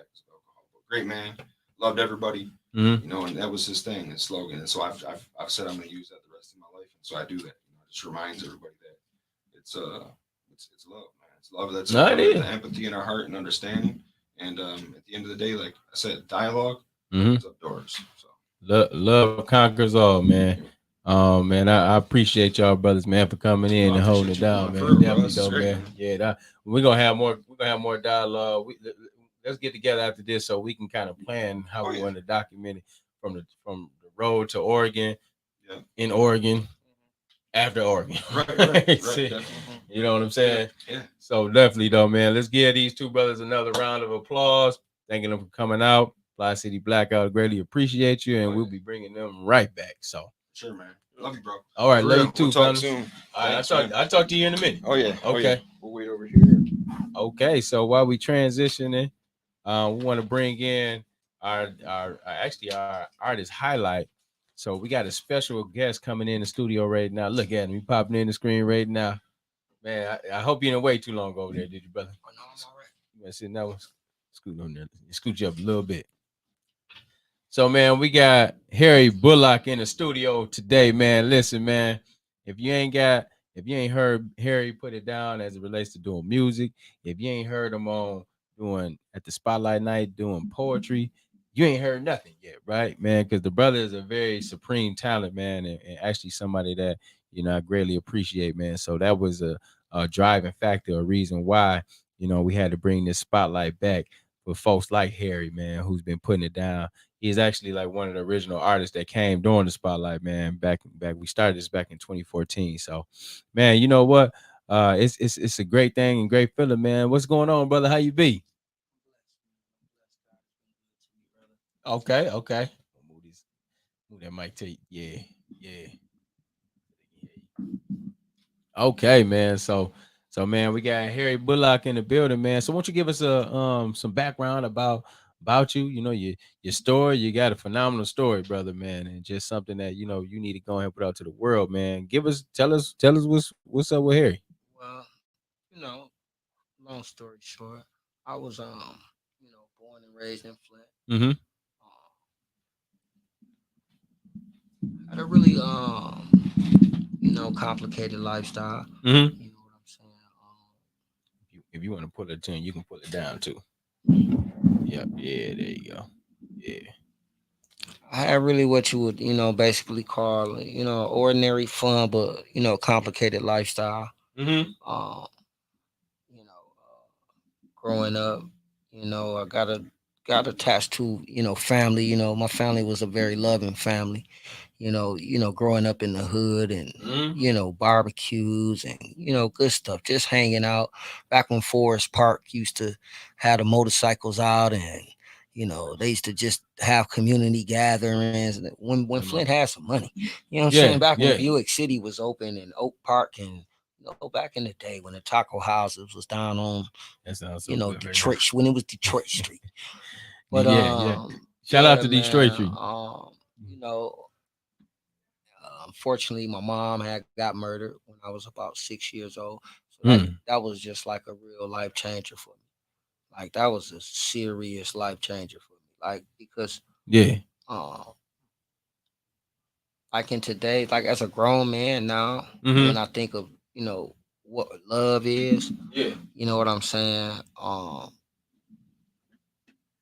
I didn't think it was possible, right, for somebody to to love me like my mom's did.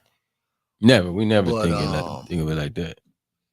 I mean, I beg to differ though, because I had children, and I think the children of mother be an unconditional. You see what I'm saying? So I could never dictate, and then I got married. You know what I'm saying? So I could never, I looked at it as God was, replacing things, so to speak. So, as life went on though, like, you know what I'm saying? Before I got to all of that, my life just, I'm just going through the motions. And as I'm growing up, you know what I'm saying, I got into a lot of trouble. And we are. But I was a very sort of say I knew things, but I was kind of like a violent kid. Like I liked to fight. Mm. You know what I'm saying? I was never like, I wasn't the type to be trying to shoot them up, bang, bang, and just, even though I knew something about it, Right. you know what I'm saying? I was, cause like what's crazy is like some of my best friends Mm. are people I fought. Yeah, it'd You be know what I'm like saying? that. It'd be Like like that. I found that weird because like the guy was saying earlier, like once we come to a understanding and conversate about it, Mhm. it becomes actually dumb because nobody like if you ask a person, have you ever noticed that if you ask the people, well, what are y'all fighting about?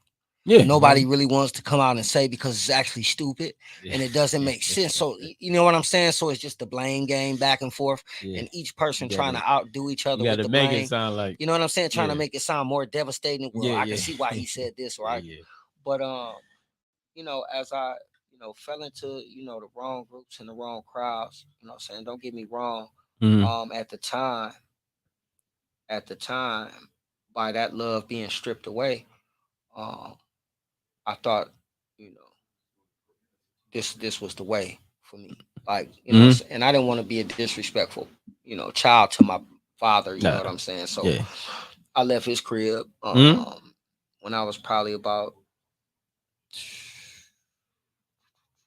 roughly going into my teenage, just not even going, just not going, just going into junior high, just Mhm. finishing elementary. Mhm. But I knew I didn't want to listen to no rules and regulations, and I wanted to just do my own thing. Like my attitude was just do my own thing. Right, right. So, and I Mhm. knew he wasn't going for that. Mhm. So, and he was a hard worker. You know what I'm saying? So I He was just, he was very stern. He was what you yeah, needed. yeah. Yeah. So Mhm. one day I just got up, man, and packed a garbage bag, full of clothes, and I walked, man, to a relative's crib from like Taylor and Mason Street to like Niagara, over by Hurley Hospital. Oh When I yeah. came knocking on their door, it was so cold. I had almost froze, man. When I got when they opened the door, they like, you know what I'm saying? Like, but they welcomed me in. Oh. Of course, I made up some type of, my dad ain't, we ain't seeing eye to eye or whatever I may have said. But Which been in case? it was just, after that it was just street life, street life. I came back home when I was probably about 21, 22. Mhm. So I was, basically raised by the streets. That's right. Um, Like a lot of us, and sometimes, and so even when I'm looking at your clothing, right, when you're talking about, the pain that you have endured coming up, right, in the game, right, being Right. raised in the streets, right, having to get out the mud early, right, that comes with a lot of trauma. I think I was having a conversation with a couple brothers the other day, like, man, it's a study that shows when you live out in the streets, and I'm talking about street people, like, because I understand I was homeless too, but when you live out in the streets for 6 months, it automatically affects your mental health. Yeah. Automatically. So just think about just folks who just out there day in, day out, have to live this life, right? Being out there and living a very hard life, right? But just steady being motivated to come up, right? Well, see that's just it. Like when I see people, I don't look at them as them. Mhm. I see me. That's right. That's how I've always done it. Mhm. Like people that struggle with addiction, people that Mhm. struggle with pain. Yeah. Like later on down the line, the doctor, I was diagnosed as bipolar. I Mhm. you know, basically he said I suffer from manic depression. So I Mhm. was having mood swings. Mhm. One day we friends, and probably the next 5 minutes, you know what You I'm was a saying? And yeah, I was like, you was one of them. yeah, Yeah, and I had to actually, go with I it. had never like just never being able to put your finger on it, Yeah. and I'm not able to, Uh, I'm not able to, um, I'm not able to receive me. So I'm the distributor. I'm yeah, the one dishing it out. that's right. So I'm not able to stand on the other side of me and take this in I know. of what I'm dishing out. Right. So I can't see me. Right, right. Okay. So Okay. I it took understand. for that's why I started to see other people Mhm. as myself. I started to look at that homeless man with a little bit more respect. That's I right. started to look at that person falling down with a little bit more respect. Yes, sir. So but again, at the same time, Mhm. I always try to speak out for help. always tried to tell my friends, family about this storm Mm-hmm. that I was in. Yeah. You know what I'm saying? And Mhm. and you know, a lot of people was, well, you know, this and that, and all you got to do is this. Well, you don't really know until it's happening To you, yeah. to you. Yeah, right. I And respect that. and it was something that I had took in. Like, I didn't ask for stuff. I didn't, you know what I'm saying? I thought you person get pregnant, Mhm. had a baby, Mhm. raised a baby, and you know, they don't die until they get old and sick and whatever. But I didn't know what murder was. Yeah. I didn't know what death meant. Mm-hmm. You know, so, you know, long story short, my family had kind of, you know, told me a little opposite Mm-hmm. of what had really transpired.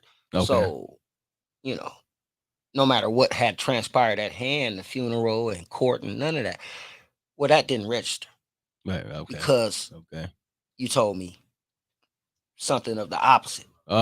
So I'm expecting something Yeah. that's never gonna happen. Mm. And then my sister explained it to me, of what death meant. No comeback, no tomorrow. So once I grasped that, that's where I began to hate. That's Mm. my first time ever I can hating see that. Yeah. something. Yeah. And I carried that hate for a long time. But once I got to know who God was, not just know about him. Mm-hmm. You know what I'm saying? Because everybody got a story about him. Right. But once I got to just really uh stray away from religion Mm-hmm. and tap into the spirit of just peace, like peace of mind. I Mm-hmm. mean, real peace of mind, prayer and meditation, peace of mind, Mm-hmm. fasting, and just letting go. Right. Like, I remember one time praying, and God was talking to me, and he basically told me, he put it in a situation like this that kind of set my mind at ease. He said, don't you think everything that you got belong to me? Mm. He said, don't you think I just loaned you something and it's mine? I'm really the owner. Right. So by me taking it back, understand that one day I might come for you too. That's a real way to look at it. So and Mm. it started to set my mind at ease. So when I came up with the notion of, okay, I'm doing music, Mm-hmm. but I was part of the problem Okay. because I'm talking that gangster and I'm talking my life, but I'm really letting, it's the truth, but I was always detoured. How can I put this in a better way? How can I put this in a way as to where a person that don't want to hear all the negativity in it, Mm. but they want to hear, okay, this was negative, but then somewhere up in there, They need I some. fought back Yeah. and a victory was gained, Yeah. and 'cause nobody just wants to hear I just keep crying or I just Nah. keep, you know what I'm saying? Because somewhere up in there, I had to stand up. Mm-hmm. Somewhere up in there, I stopped playing the blame game. Now check this out. Mm-hmm. You want to know what the key element to all of that was? What's that? Was to forgive the person who had done this to me. Mm-hmm. But that wasn't even the ball and chain that was holding me. The hardest part was forgiving myself. So, because you had so much hate, I had you built so much in. hate in me that I had to call a pastor Mm. over. And when he asked me to forgive this other person, it was so easy. Mm. But it was so hard for me because I had carried it for so long. Mm. But when I finally did, I'm talking about, man, I had never felt this good in my life. Like, I had felt like weight had lifted up off of me. Mm-hmm. But see, here's the thing. I still had those addictions. Okay. So it was basically like, even though you got this weight lifted up off of you, something is still holding you. Mm-hmm. So I just allowed it to hold me and hold me. That was my place of escape. Like, say if I'm wake up and I'm depressed and I'm feeling down, and only how my wife could tell is because I'm a talkative person. Mm-hmm. When I wake up and I just don't say nothing. Is That's that even when at you? work. Like, That's when you I know would go that to work you bothered. because I'm so energy and I'm making people laugh and I'm sharing everything and I'm you know, what's mine is yours when I'm around. Yes, Like sir. that's just how I Yes, am sir. because that's how my mom was. Mm-hmm. But it was like when I wake up and that ain't in me, Mm-hmm. everybody know. It's like I couldn't even hide it. Like everybody knew. They knew something was They at least something was yeah. going on. But I always thought this. Mm-hmm. When a person is just loud and just obnoxious and all over the place, I thought they would say that that was crazy. So that's how I would be to put the mask on for them to pretend like as long as I'm telling jokes and as long as I'm happy and I'm entertaining, then they will never know that I got a storm going on the inside. Right. But you could only hold that storm for so long. So the rain started to seep out. The tornado started to seep out. Yeah. The weather started getting rough. Yeah. And then the bottle was really bringing it to the forefront. So even a bum could put on a suit. But on the inside, see what I'm saying? I was fresh, smelling good, everything. But on the inside, mentally, in my head, in my heart, I was broken. See, and so when I guess that's a real thing right there, right? Because even in our previous conversation just earlier today, we hold a lot of trauma, Right? and we dealing with a lot of hurt, and so a lot of our behavior and action is developing built off of that. So when you take the time out, because for us, man, sometimes we have to self-heal ourselves. And some people use different things. Some people use meditation, some people use alcohol, some people use drugs, some people use just whatever they can do, man. Getting with different women, just however you can, just to put the hate or the hurt to the side, right? Without really necessarily dealing with it. And so a lot of times, man, we be walking around here and not understanding how badly wounded we are. Right. I had a pastor ask me, and he was serious. He said, how can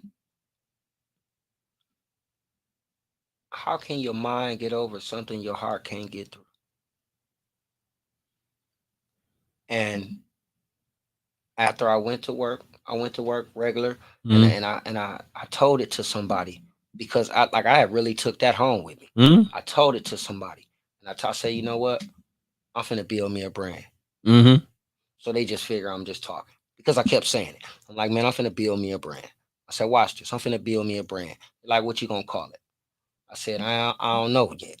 I said, but they always say, if God gonna use you, He gonna give you what to say. Yes, sir. So I didn't want to pull out no scripture. I didn't want to. I wanted it to be mine. Right. I wanted to put my own group of words together Right. to say, not only does this speak for my life, it speaks to people who I would never lay eyes on.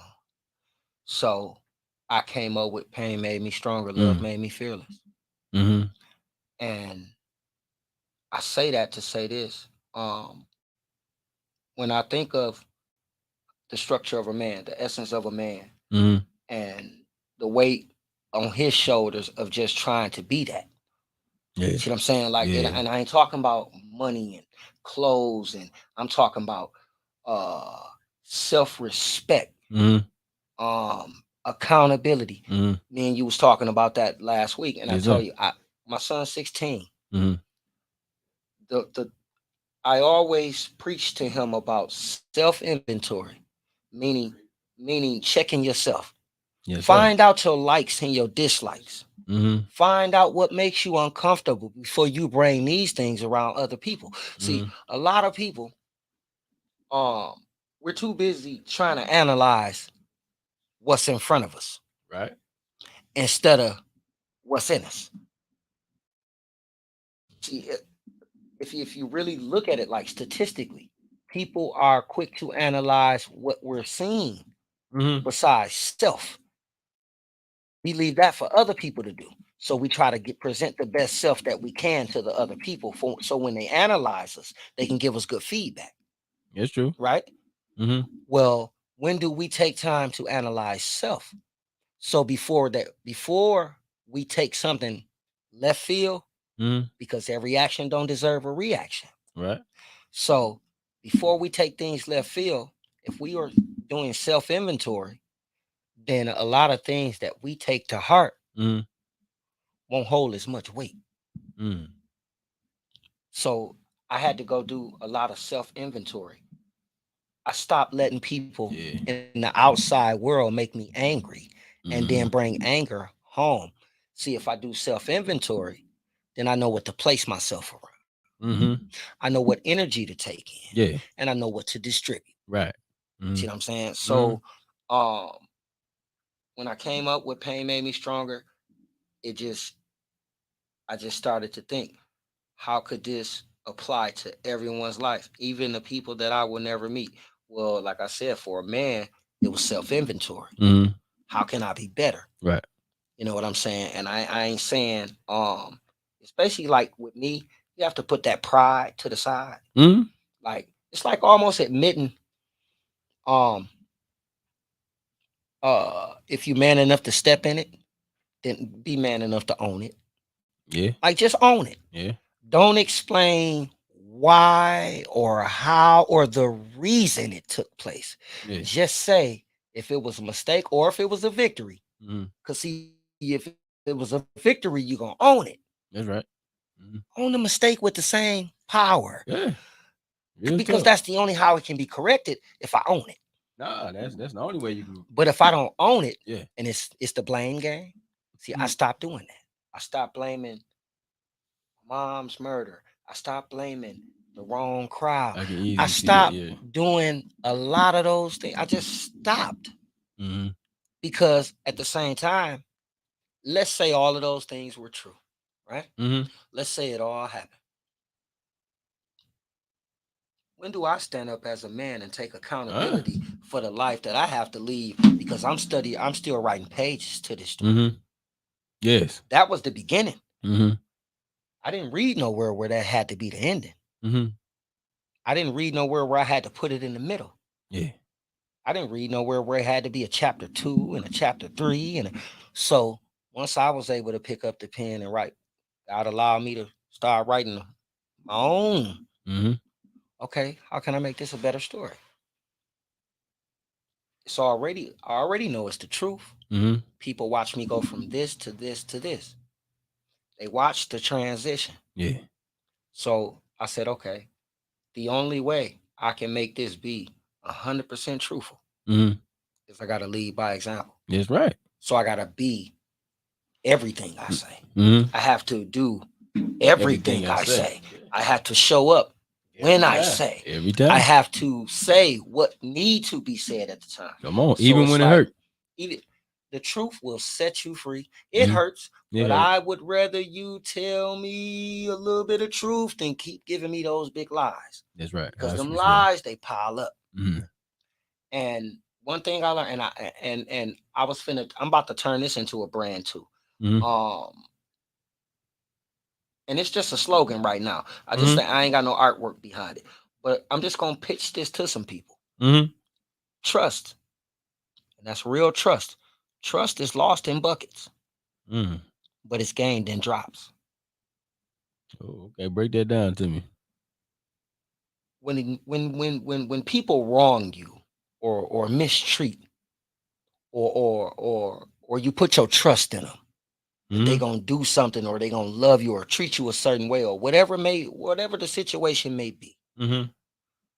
and they misuse that, Mhm. may hurt your feelings, may even break your heart. Yeah. Well, that trust is lost in a hole. Mm. It's lost 100%, Yeah. and to gain it back, it's little by little. Yeah.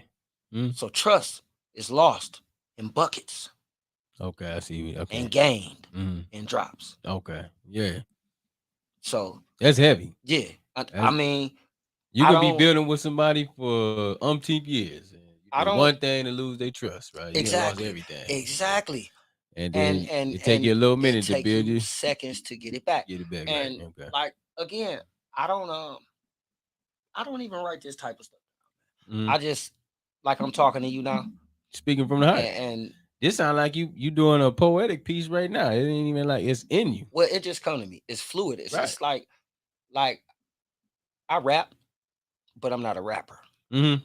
I'm an artist, meaning I can take nothing Mm-hmm. and make it into something. Mm. Anything, any beat, any like any piece of paper and a pen, I'm gifted with that. Like I love what I do, but So I'll say this to speak to basically like any young man, like, bro, listen, everything I just told you, and I'm just giving you pieces. I didn't even give you the whole. Yeah. No matter what I have said, no matter what trauma I spoke, no matter what past things that may have happened, nothing moves forward standing behind you. I say that to say this. You can't see the blessings in front of you if you blocking them. You got to get out of self. And I mean, when I say get out of self, I mean, get out of your own way. I hear that. Stay open-minded. And get to what you need. Because God got a little bit of something for everybody. Yeah. He put people out there to help everybody. Put the pride to the side. This is not a pride situation, right? It's like every day we wake up, we know for a fact somebody didn't. Let's just use this as an example. Every day we wake up, we know for a fact somebody didn't. So if we don't know when that day it might be us, wouldn't that kind of be like motivation to just do everything you can in this little bit of life that you gave? And I mean, something positive, something constructive. I'll even accept constructive criticism. Like, I don't like criticism because to me, criticism is a person that can't do what you can do. Constructive criticism is a person. See, I like that key word, construct. Yeah. That means he's basically telling me, well, check this out. Yeah, right. Giving me initiative to some ideas of how I can make it better. I accept that all day. Okay. But I moved on, man, after I like I said, man, after speed up a little bit ahead, after I, got out of the crowd. After I fell back and jumped into the music and jumped into the poetry, man, I started to battle with alcohol, man. And then again, I had to do some self-inventory. So I stopped going to meetings. I was going to AA meetings. Now listen, I applaud y'all. Anybody that's struggling with addiction, struggling with depression, anxiety, I was going through it all on top of everything. Listen, go talk to some professionals. Listen, I'm being 100. You can talk to family and relatives and pray and all that's cool. Yeah. I had to go talk to some people who didn't know me. Yeah. Who wasn't already sitting there with an opinion before I opened my mouth. Yeah, come on now. Come on. See, one thing I learned about a stranger is when they get paid to listen to you and they don't know you, they're gonna tell you some truth. They gotta tell you some truth because they don't know you to have an opinion about you. Well, when you go talk to people you know, or who think they know you, they already got their mind made up about you. So there's no healing in that. There's no healing in that because they're not going to give you what you need to hear. They're going to give you what you want to hear. They're going to give you all the fluff talk that you need to hear. I'm not here to soothe your eardrum. Yeah. Like I once I studied the 12-step program, the most valid lesson that I learned through the whole thing, it was this. First of all, you had to admit you had a problem, and I had a problem. Yeah. And there's a lot of people here that don't admit that they got a problem. They just out here living, and they out here inflicting all that hate and hurt on everybody else. It's like this. I do believe that it's always somebody in your corner. I don't believe that everybody is just written off by every person in the world. I mean, because if that was true, then I wouldn't be more in tune with strangers than I'm in tune with people I've known half my life. Yeah. I mean, sometimes those strangers who don't know you, they can give you a fuller perspective based on listening to you. Because they're not already reading you. They're not already opinionated. They don't know nothing about you. They don't know nothing about you. So after I did the 12-step program and I learned the steps, I left there, relapsed a few times. And due to the relapses was basically like I had went for the drug addiction and the alcohol abuse and all of those things. Well, I had never went and talked to a psychiatrist. I had never went and tried to fix what was going on in my heart and in my head. I was just I figured this was the only reason why this was going on. Well, no, it was because this happened that led you to this. Okay. These two combined was committing the ultimate war inside you. And what you're doing is when you go out in public, you can only hold this in for so long. You can only hold it together for so long. It's coming out. Yeah. And it's coming out in places. It's coming out in places where people expect you to act professional. Yeah. No. As people say, well, people like to say the devil stay busy. He do. That's true in some cases. Yeah. But if the devil was so busy, then we would never take accountability for our own actions. See, some people are set in their way. I and to turn that other way is just easy way of saying that wasn't me. See, a thief is a thief and a liar is a liar and a murderer is a murderer.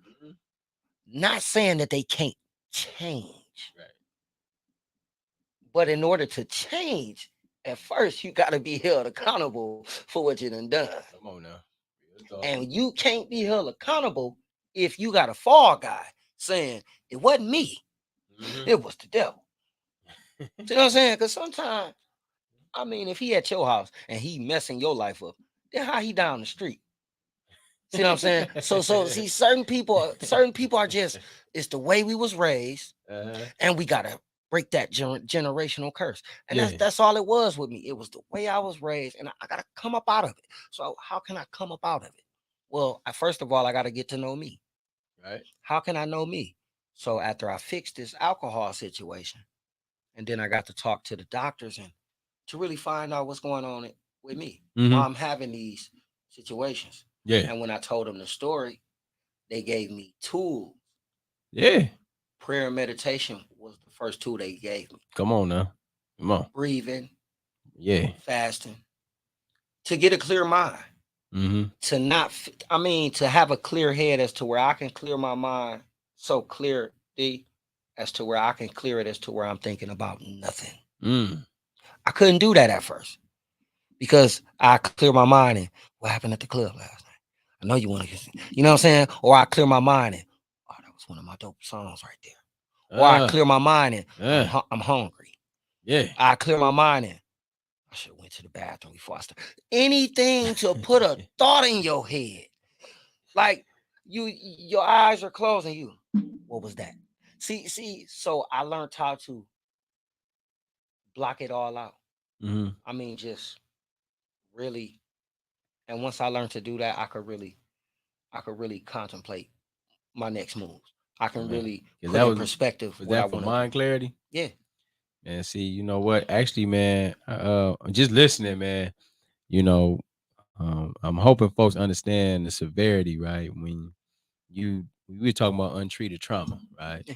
And that's a real thing that you have to really get off your high horse and really get some real help about, but really deal with it, right? Whether it be professional help, whether it be in talking to folks with family and friends, or people you might not even know, but just really doing the things necessary, prayer and meditation. See, that's what helps me in life when I'm dealing with a bunch of stuff and going through life, traumas and tribulations. It's always the pause, right? The breathing methods, right? Because everybody don't have that. Reason why I say it's important for self, because everybody don't have that center that they can run to and say, work on me. Yeah. Everybody don't have that phone that they can pick up and say, I need help. So how do we get that, to people who live less fortunate, let alone being poorer than we are? Yeah. You know what I mean? Like, how do we get the help to people before they become that pedophile? Before they become that murderer? Yeah. Before they become that, because like, again, imagine, what if I carried this from elementary when it happened to junior high to high school got addicted to drugs and alcohol, kept using all the hatred as an excuse because, you know, hate will make you kill without a conscience. Oh yeah, for sure. I ain't never murdered a soul. So it'll make you. You know what I'm saying? So when I say accountability, I could have used all of those things as an excuse. I could have said I was bipolar and I take medication. I talked to a doctor, and all of those things would have been true. It's documented on paper in the whole nine. Was it really the truth? Or by my own self-awareness, did I know what I was doing at the time? See what I'm saying? Yeah. See the trickiness in that? Yeah. Of how I could You can spin play on that. You could play, but when you play with stuff like that, yeah, you're only kidding yourself. Yeah, no, that's what it is. I was homicidal. I was suicidal. Yeah. All in one. I remember I walked out in traffic. True story. I was so fed up. And my idea was this: if I'm not around, this don't exist. And I had said it to myself so many times that I actually believed it. Now, let's get to the funny part. It wasn't funny at the time, but it's funny now. Because I watched this on a show a long time ago, years prior, before I got the dumb notion, right? And they telling me how this guy was trying to commit suicide, and I'm sitting there and I'm smoking at the time, and I'm thinking he's just the dumbest guy in the world, right? Because he jumps off the balcony and he hit the ground, but he lived. And he was so hurt, and I'm like, oh my goodness, like imagine that. So I'm calling him stupid and dumb, and he was just so stupid. Now imagine when I did this same exact thing. Walked out in traffic, got banged, and lived. And now, again, again, I can laugh about it now because at the time, that hurt it. I was calling him so stupid. Okay.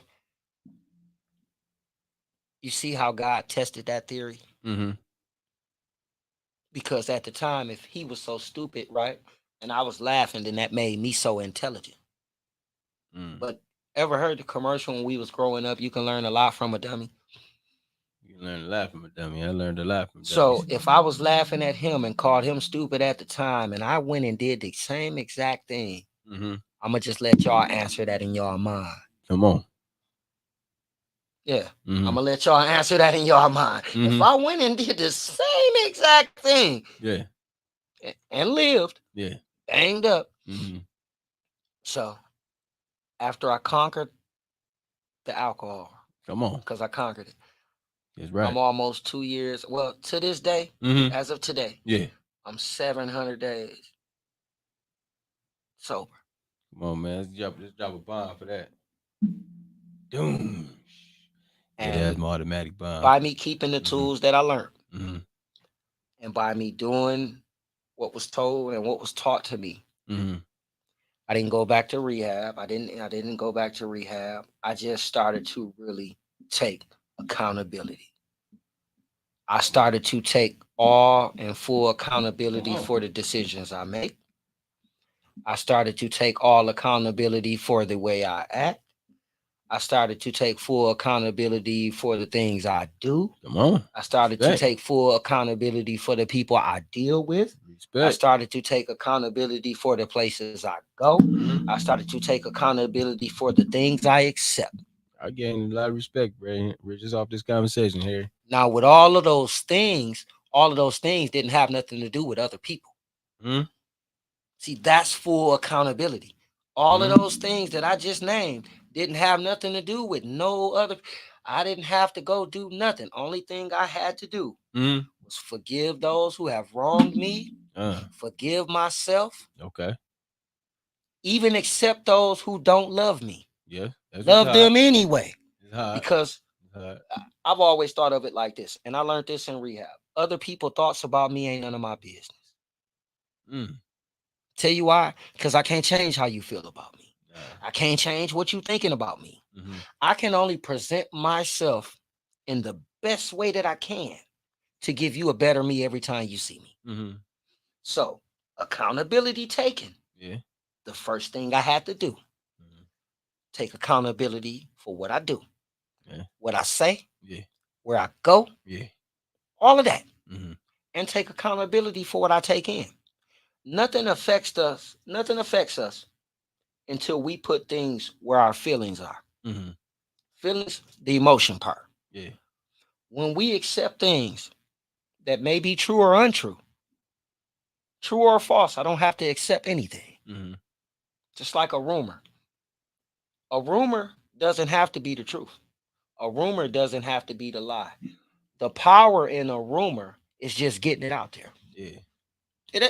See, people don't even realize it. It's just the small thing, just to get it out there.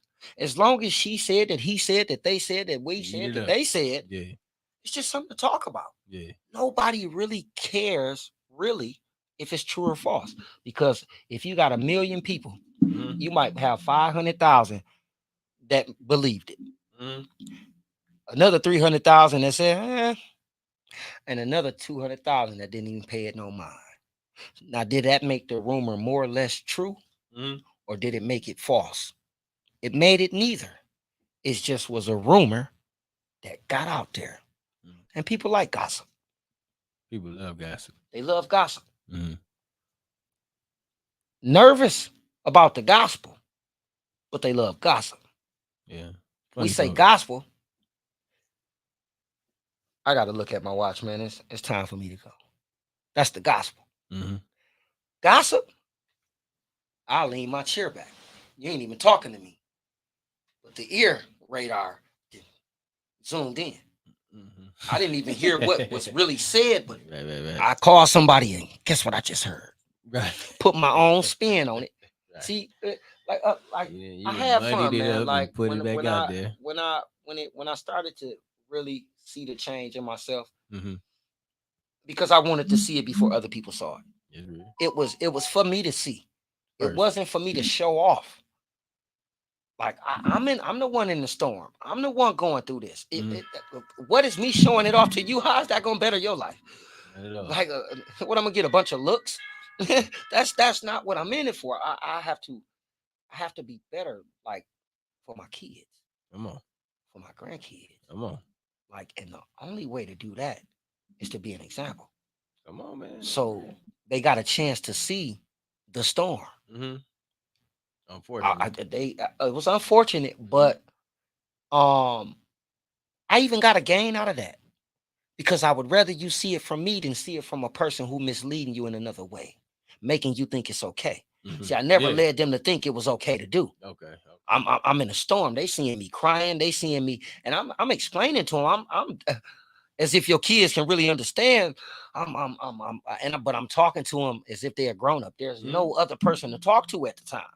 And kids, they don't do nothing but love you. So they crying with you. They I got my kids emotional, and they like, we understand. Well, really, they don't. You know what I'm saying? Because I'm alive. They want to. You know what I'm saying? They it's just the fact that they wanted to, man. It made me realize why people love pets. Because an animal kind of know when it's a bad day for you, man. Your dog and your cat kind of just know, and they just get up on you. Look, man, rub on me, man. I can dig it, man. Just throw the bills in the corner, man. Just look, man. Just forget everything. You know what I'm saying? So, by me talking to my kids and by them seeing that transition, that let them know the storm. I was able to teach them about depression, anxiety, mental illness. I was able to teach them how to deal with it. I was able to teach them the triggers and the do's and the don'ts of what could set you in this path, on this path. I was able to teach them how to love and love unconditionally. I was able to teach them about forgiving with your whole heart. I'm talking about forgiving, never to bring it up again. Come on, that's hard. A lot of people be bringing that stuff back up. If a person is going to bring it up again, then you were never forgiven. first place. So it was an ugly and a good situation out of that, because I would have hated for, my son to be in school or something like that, and somebody was passing it around, and he was just like, okay, cool, and come back staggering, and then I have to explain it to him. Yeah, I respect that. So did you turn? So when you say you turned all this pain, all this energy, all this pain, you turned into triumph. Yeah.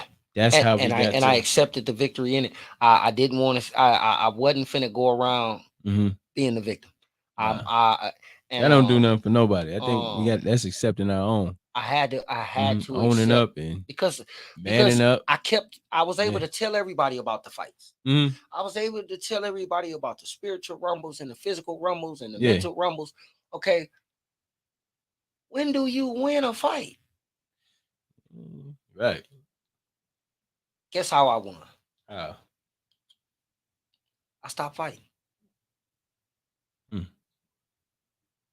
I started to just work on me. Mm-hmm. Whatever was there, steady passing licks, I walked away from. Mm-hmm. So it was swinging at the air. I had to remove. I got control of me. Mm-hmm. Why keep going to a situation? I removed myself from the situation. Mentally, spiritually. I detached myself, and anything tied to it. Come on. Relatives, friends, areas, people, places, things. I call them all nouns. People, places, and things. Go to the corner store. Okay, if I know it's a liquor store, I might not even go in. That's just how I'm feeling. If I get money, I might not even cash my check right off. If I'm tempted to, I don't go to family gatherings. I know what's up. I will be invited to all kind of parties. And the people, they finna laugh when I say this. Man, I'm on my way. And my wife will tell you, I go get dressed, and I'm like the freshest guy at home. Like, I will sit on the couch, man, and go to sleep and get undressed. And people, I take a picture so people what figure happened out. to you, man? You said you was coming to do, man. What's But going on? I know, see, once you learn you, I love y'all, but I know the mistakes I could make. Yeah. I know how easy That's it growth. can change. That's growth. And I know how I care for people. I could probably easily be persuaded by who I care for. Yeah. That's a trick. Yeah. That's a mind trick. So before I even let myself be in that situation, or even ask to, or like, I get people who ain't ready yet. So I don't press it on them. And I don't press it on nobody. I speak on, and when I speak on it, I speak it from my perspective. Yeah. I don't say what you should do. I don't say what I would do if I was you. Right. I can only tell you from my lens. So when I look at people, like I said in the beginning, when I see you, I see me. So what could I do to work on me and to change me? I can only give you that advice. I can't lead you to it, but I can tell you where to go. Right. I can give you all the numbers. I can even give you names. I can even give you locations. So I put that as a test. God told me to use that as a test with people. If people will go with you where you want them to go, then you should have no problem going where they want to go, right? Come on. So, long story short, my homeboy come over one day. He said, man, listen, man, I want you to come ride with me, man. We finna go out. We finna go to the club, man. We finna drink. We finna smoke. And when I thought about it, I'm like, okay, cool. So my thing was this. So tomorrow, because it's Saturday night, right? Yeah. So tomorrow, after I go with you tonight, we in church tomorrow then, right? Right. See, this is the test. Test, yeah. Oh, I ain't even get my dress pants ready for that. So then I started to just test it with other things. Yeah. Well, I'm about to go over here down to this meeting they about to speak. Well, I'm on, just hit me up when you get back. It started to be things like that. So you don't want to go where I'm going to better your life That's right. and to get some work and be called out in the front and the light flashed on you. So you will have to take accountability. Yeah. See, that's conviction. That's self-conviction. Yeah. Right. So you don't want that No. because you don't got no problems. They never want that.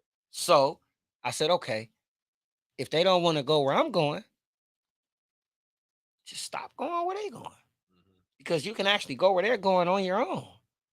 And if you can stop going on your own, then you can stop going with them. Because I can do anything I want to by myself, right? No one's holding me back. Ain't nobody locking me up. No. Ain't no police saying, if you do this, is it? No. It's a choice. That's all I did. I just made a choice. So so when we talking about the clothing line and artistry, because man, brother Harry has a very deep story, man, and just listening, man, it's motivational, right? It's inspiring. So if you're ever going through any life challenges, you ever got problems or issues that you feel bombarded with, right? The thing is, man, overcoming is looking deep within yourself. Like you got to dig deep. A lot of times, man, you never know what you can do until you put your mind to it and actually just do something about it. And it's all action. And sometimes, man, it feels like it's very overwhelming, or you don't want to change because people won't accept you anymore, or they like you old you. I mean, But the thing is, man, every day, you're trying to be better than the last day. a lot And I of think us that's don't what know we the should be starting energy we playing for. possess, bro. A lot of us as individuals, we do not know the energy we possess until we're forced to use it. Yeah. Like, don't you think it's power when a person can walk in a room and tell a joke and make 50,000 people laugh? Oh, it's big power. Now, is it the power in what he said, or is it the energy that he delivered that made everybody laugh? It's See, the because he energy. could have told the joke and got a quiet room, everybody looking at him like this. It's the energy in which he said it. See what I'm saying? Mhm. So it's power in us. Mhm. And if you got that type of power to control a room, Mhm. then don't you got power to control one individual person? That being self. Yeah. Because we can't control other people. Right. We don't even want to. We can't even control our kids. We Yeah. can only teach them and then hope and pray that what we've taught, that they've taken in and accepted, that they use that and apply it to their life. That's all we can hope. We can't beat it in them. We can't pray it in them. Because at the end of the day, as they grow up and develop, some decisions are going to be made that we would have went against. Yeah. But they're going to have to learn from the mistake. And if we've taught them accountability, how when you step in it to own it, well, that's where pain made me stronger. Love made me fearless came into. Come on now, let's I was gonna ask you about that because I know too. So we have the event actually Saturday. Yeah. And so we'll have the clothing line out, but then also there's some things that you're gonna do and share with the crowd and let everybody know.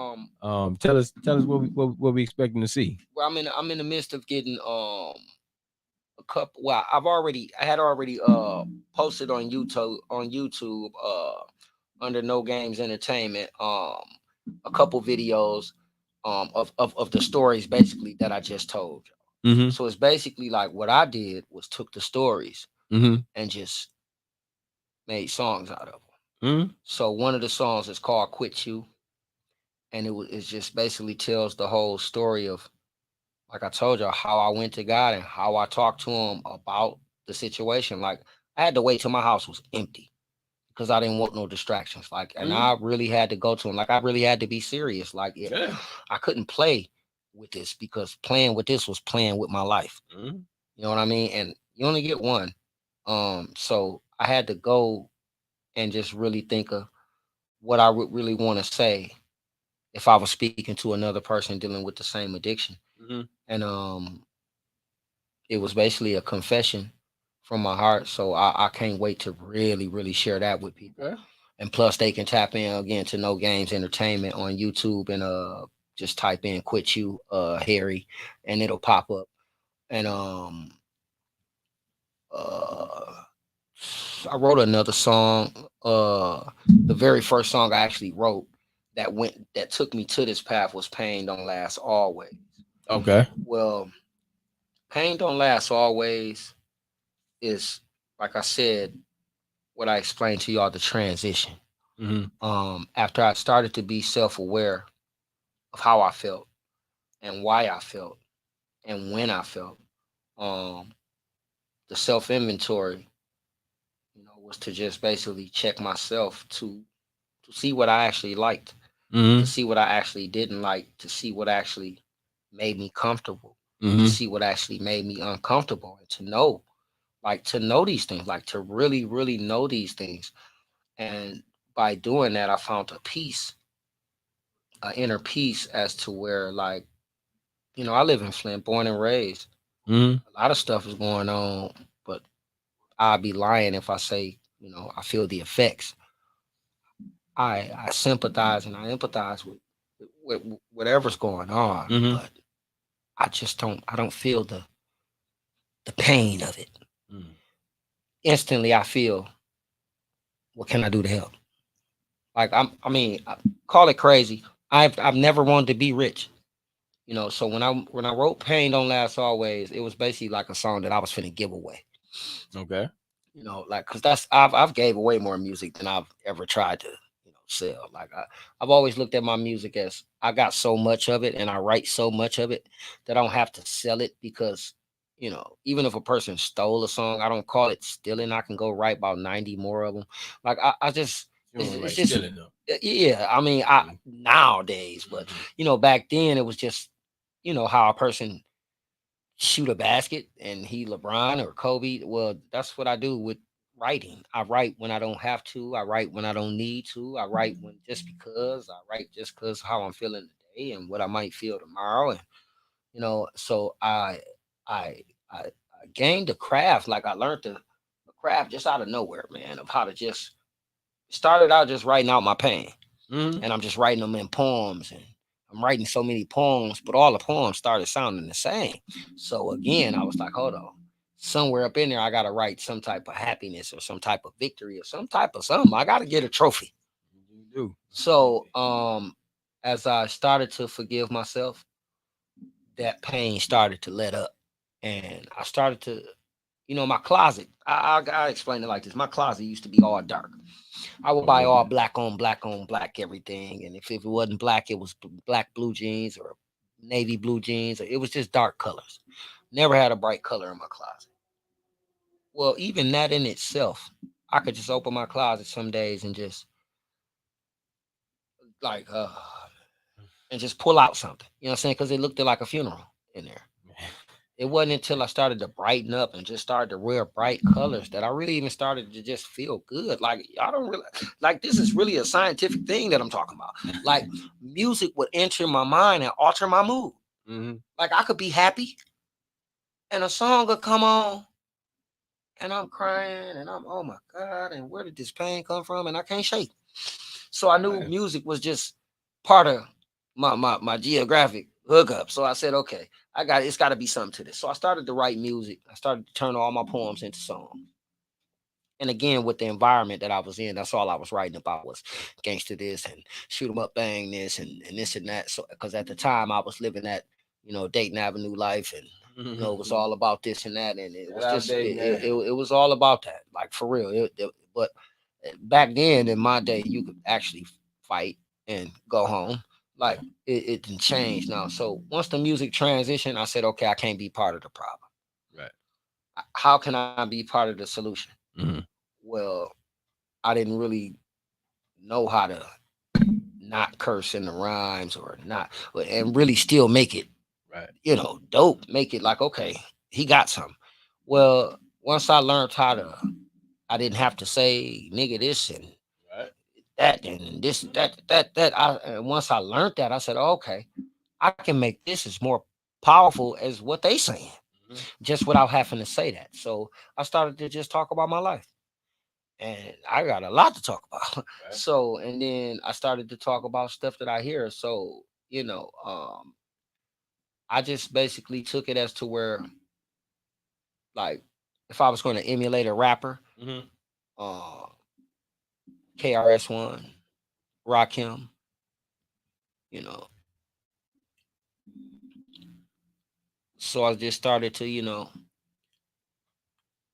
emulate. I started to emulate basically their way of delivering it. Like Mm-hmm. I don't gotta if I'm gonna deliver it, let's teach somebody. Mm-hmm. Like even if it was even if I started off with a negative message, I would give the explanation Mm-hmm. in the song as to why I said this. Well, this is not really how it ends. Mm-hmm. Listen to this part too. Yeah. So people got to actually listening to what I say word for word. Right. So now they're like, Harry, listen, man, you on a different level with this. Mm-hmm. And all just the whole while, man, I just been praying that it uh land in the right ears, man. And that's just it. Because once they turn the switch on, man, I'm gonna flood them with so much material and so much art that I got. Well, And I was that's where we need that. I was gonna say that's where we taking this to, man. Like this Saturday, when we talk about spotlight, man, when you get on stage, man, you should definitely enlighten them on, exactly like, some background of how you got to this point. But then also, that music is gonna really press them because I think it's coming from a place. it's And so it's I think it's we it's looking definitely forward is, to that. man. Like, but it's the thing is, it's so unique the way I did it and the way I wrote it. Mm-hmm. Is I had everybody missing their mom when I wrote this. Mm-hmm. I had everybody missing their mom cause like on Mother's Day I sent it to everybody who I knew was going through something. Mm-hmm. And it was just to let them know that, because I was going to see, like before a lot of people that I know, they'll tell you I was going through this. Like before anybody in my family. Like it had already happened to me. You know Right. what I'm saying this go back to like 84. You know what I mean? When people was living their best life. You know what I'm saying? I was in the storm, bro. Like for real. 1984 is when it all began, man. And it was a life changer, bro.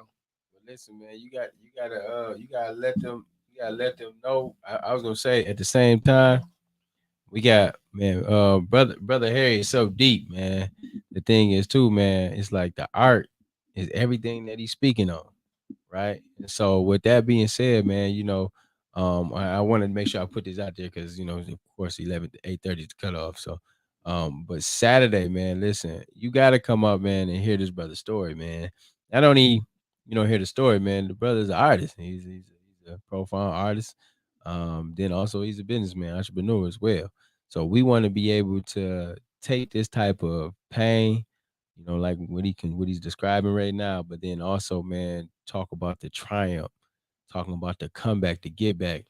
Hey, did like and that's what we talking about, man, when we saying like turn that pain into, when we talk about turn that pain made me stronger, Pain made me and the stronger. love Love made made me me fearless. fearless, right? It's the energy that we don't know we have until Mhm. we're put to the test. Right. And I'll have merchandise. I'll basically have T-shirts on sale for $10. Of course, if I don't have your size or color, I've also have business cards, so you Right. guys will be able to reach me and tap in with your color and your size. And also, I do special made. So, even if you got an outfit that you might want to just throw it on, I won't tear your arm off. Again, I'm not that type of person. Right.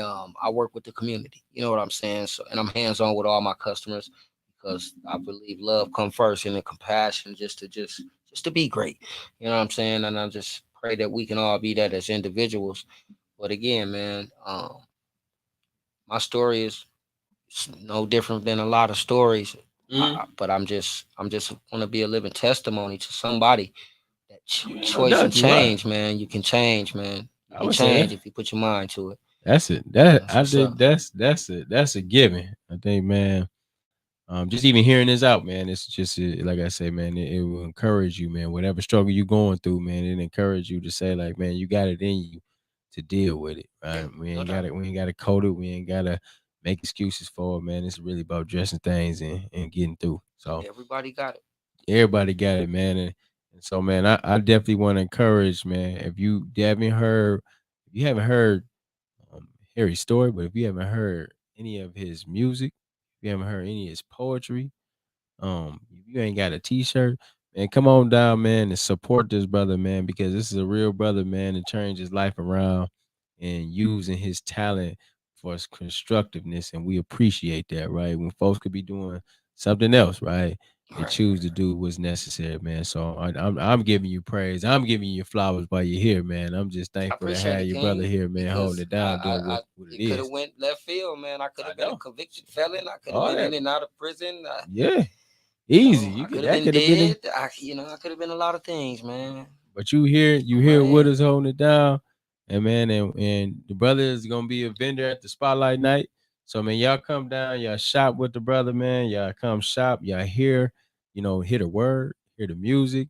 But let's make sure, man, we uplift each other, man, as we take this thing on out and we set the tone for the future, man. Let's make sure we do appreciate you, something, man. King. We all we got, you know what I'm saying? It's peace and love to each and every one of us, No right? doubt, no doubt. Everybody is dealing with a certain challenges.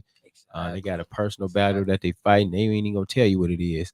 But just nevertheless, man, always try to be a uplifting person to Right. folks who need it. And so, why don't you give them some last rundowns, man, before we wrap this thing up for tonight?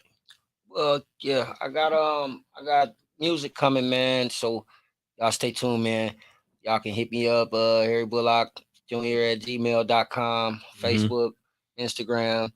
I'm finna try to hit all these platforms in a minute, man. This will be my first go round, man. Like this will be my first go round ever trying to hit all the platforms, ever just really trying to be that guy. You know what I'm saying? For real. I ain't even gonna lie, man. This is my first time ever really trying to be that guy. Yeah, I've always loved what I do, but I'm like, they can have all that. yeah. But this time, I'm coming back for everything the devil took from me. So that's how I feel about that. I respect it, man. Come on, man. And I got something for you. So I know I'm gonna shot with you at the spotlight. Definitely gonna bring some CDs down. Or will you bring your shirts? We You can't leak no music just can't yet. lose no music. Okay, Gotta finish it up before I leak okay. it, man. We gonna hear some things. But I will say this. Mhm. For my up and close people, you shoot Yeah. me an email, I'll shoot you a couple songs.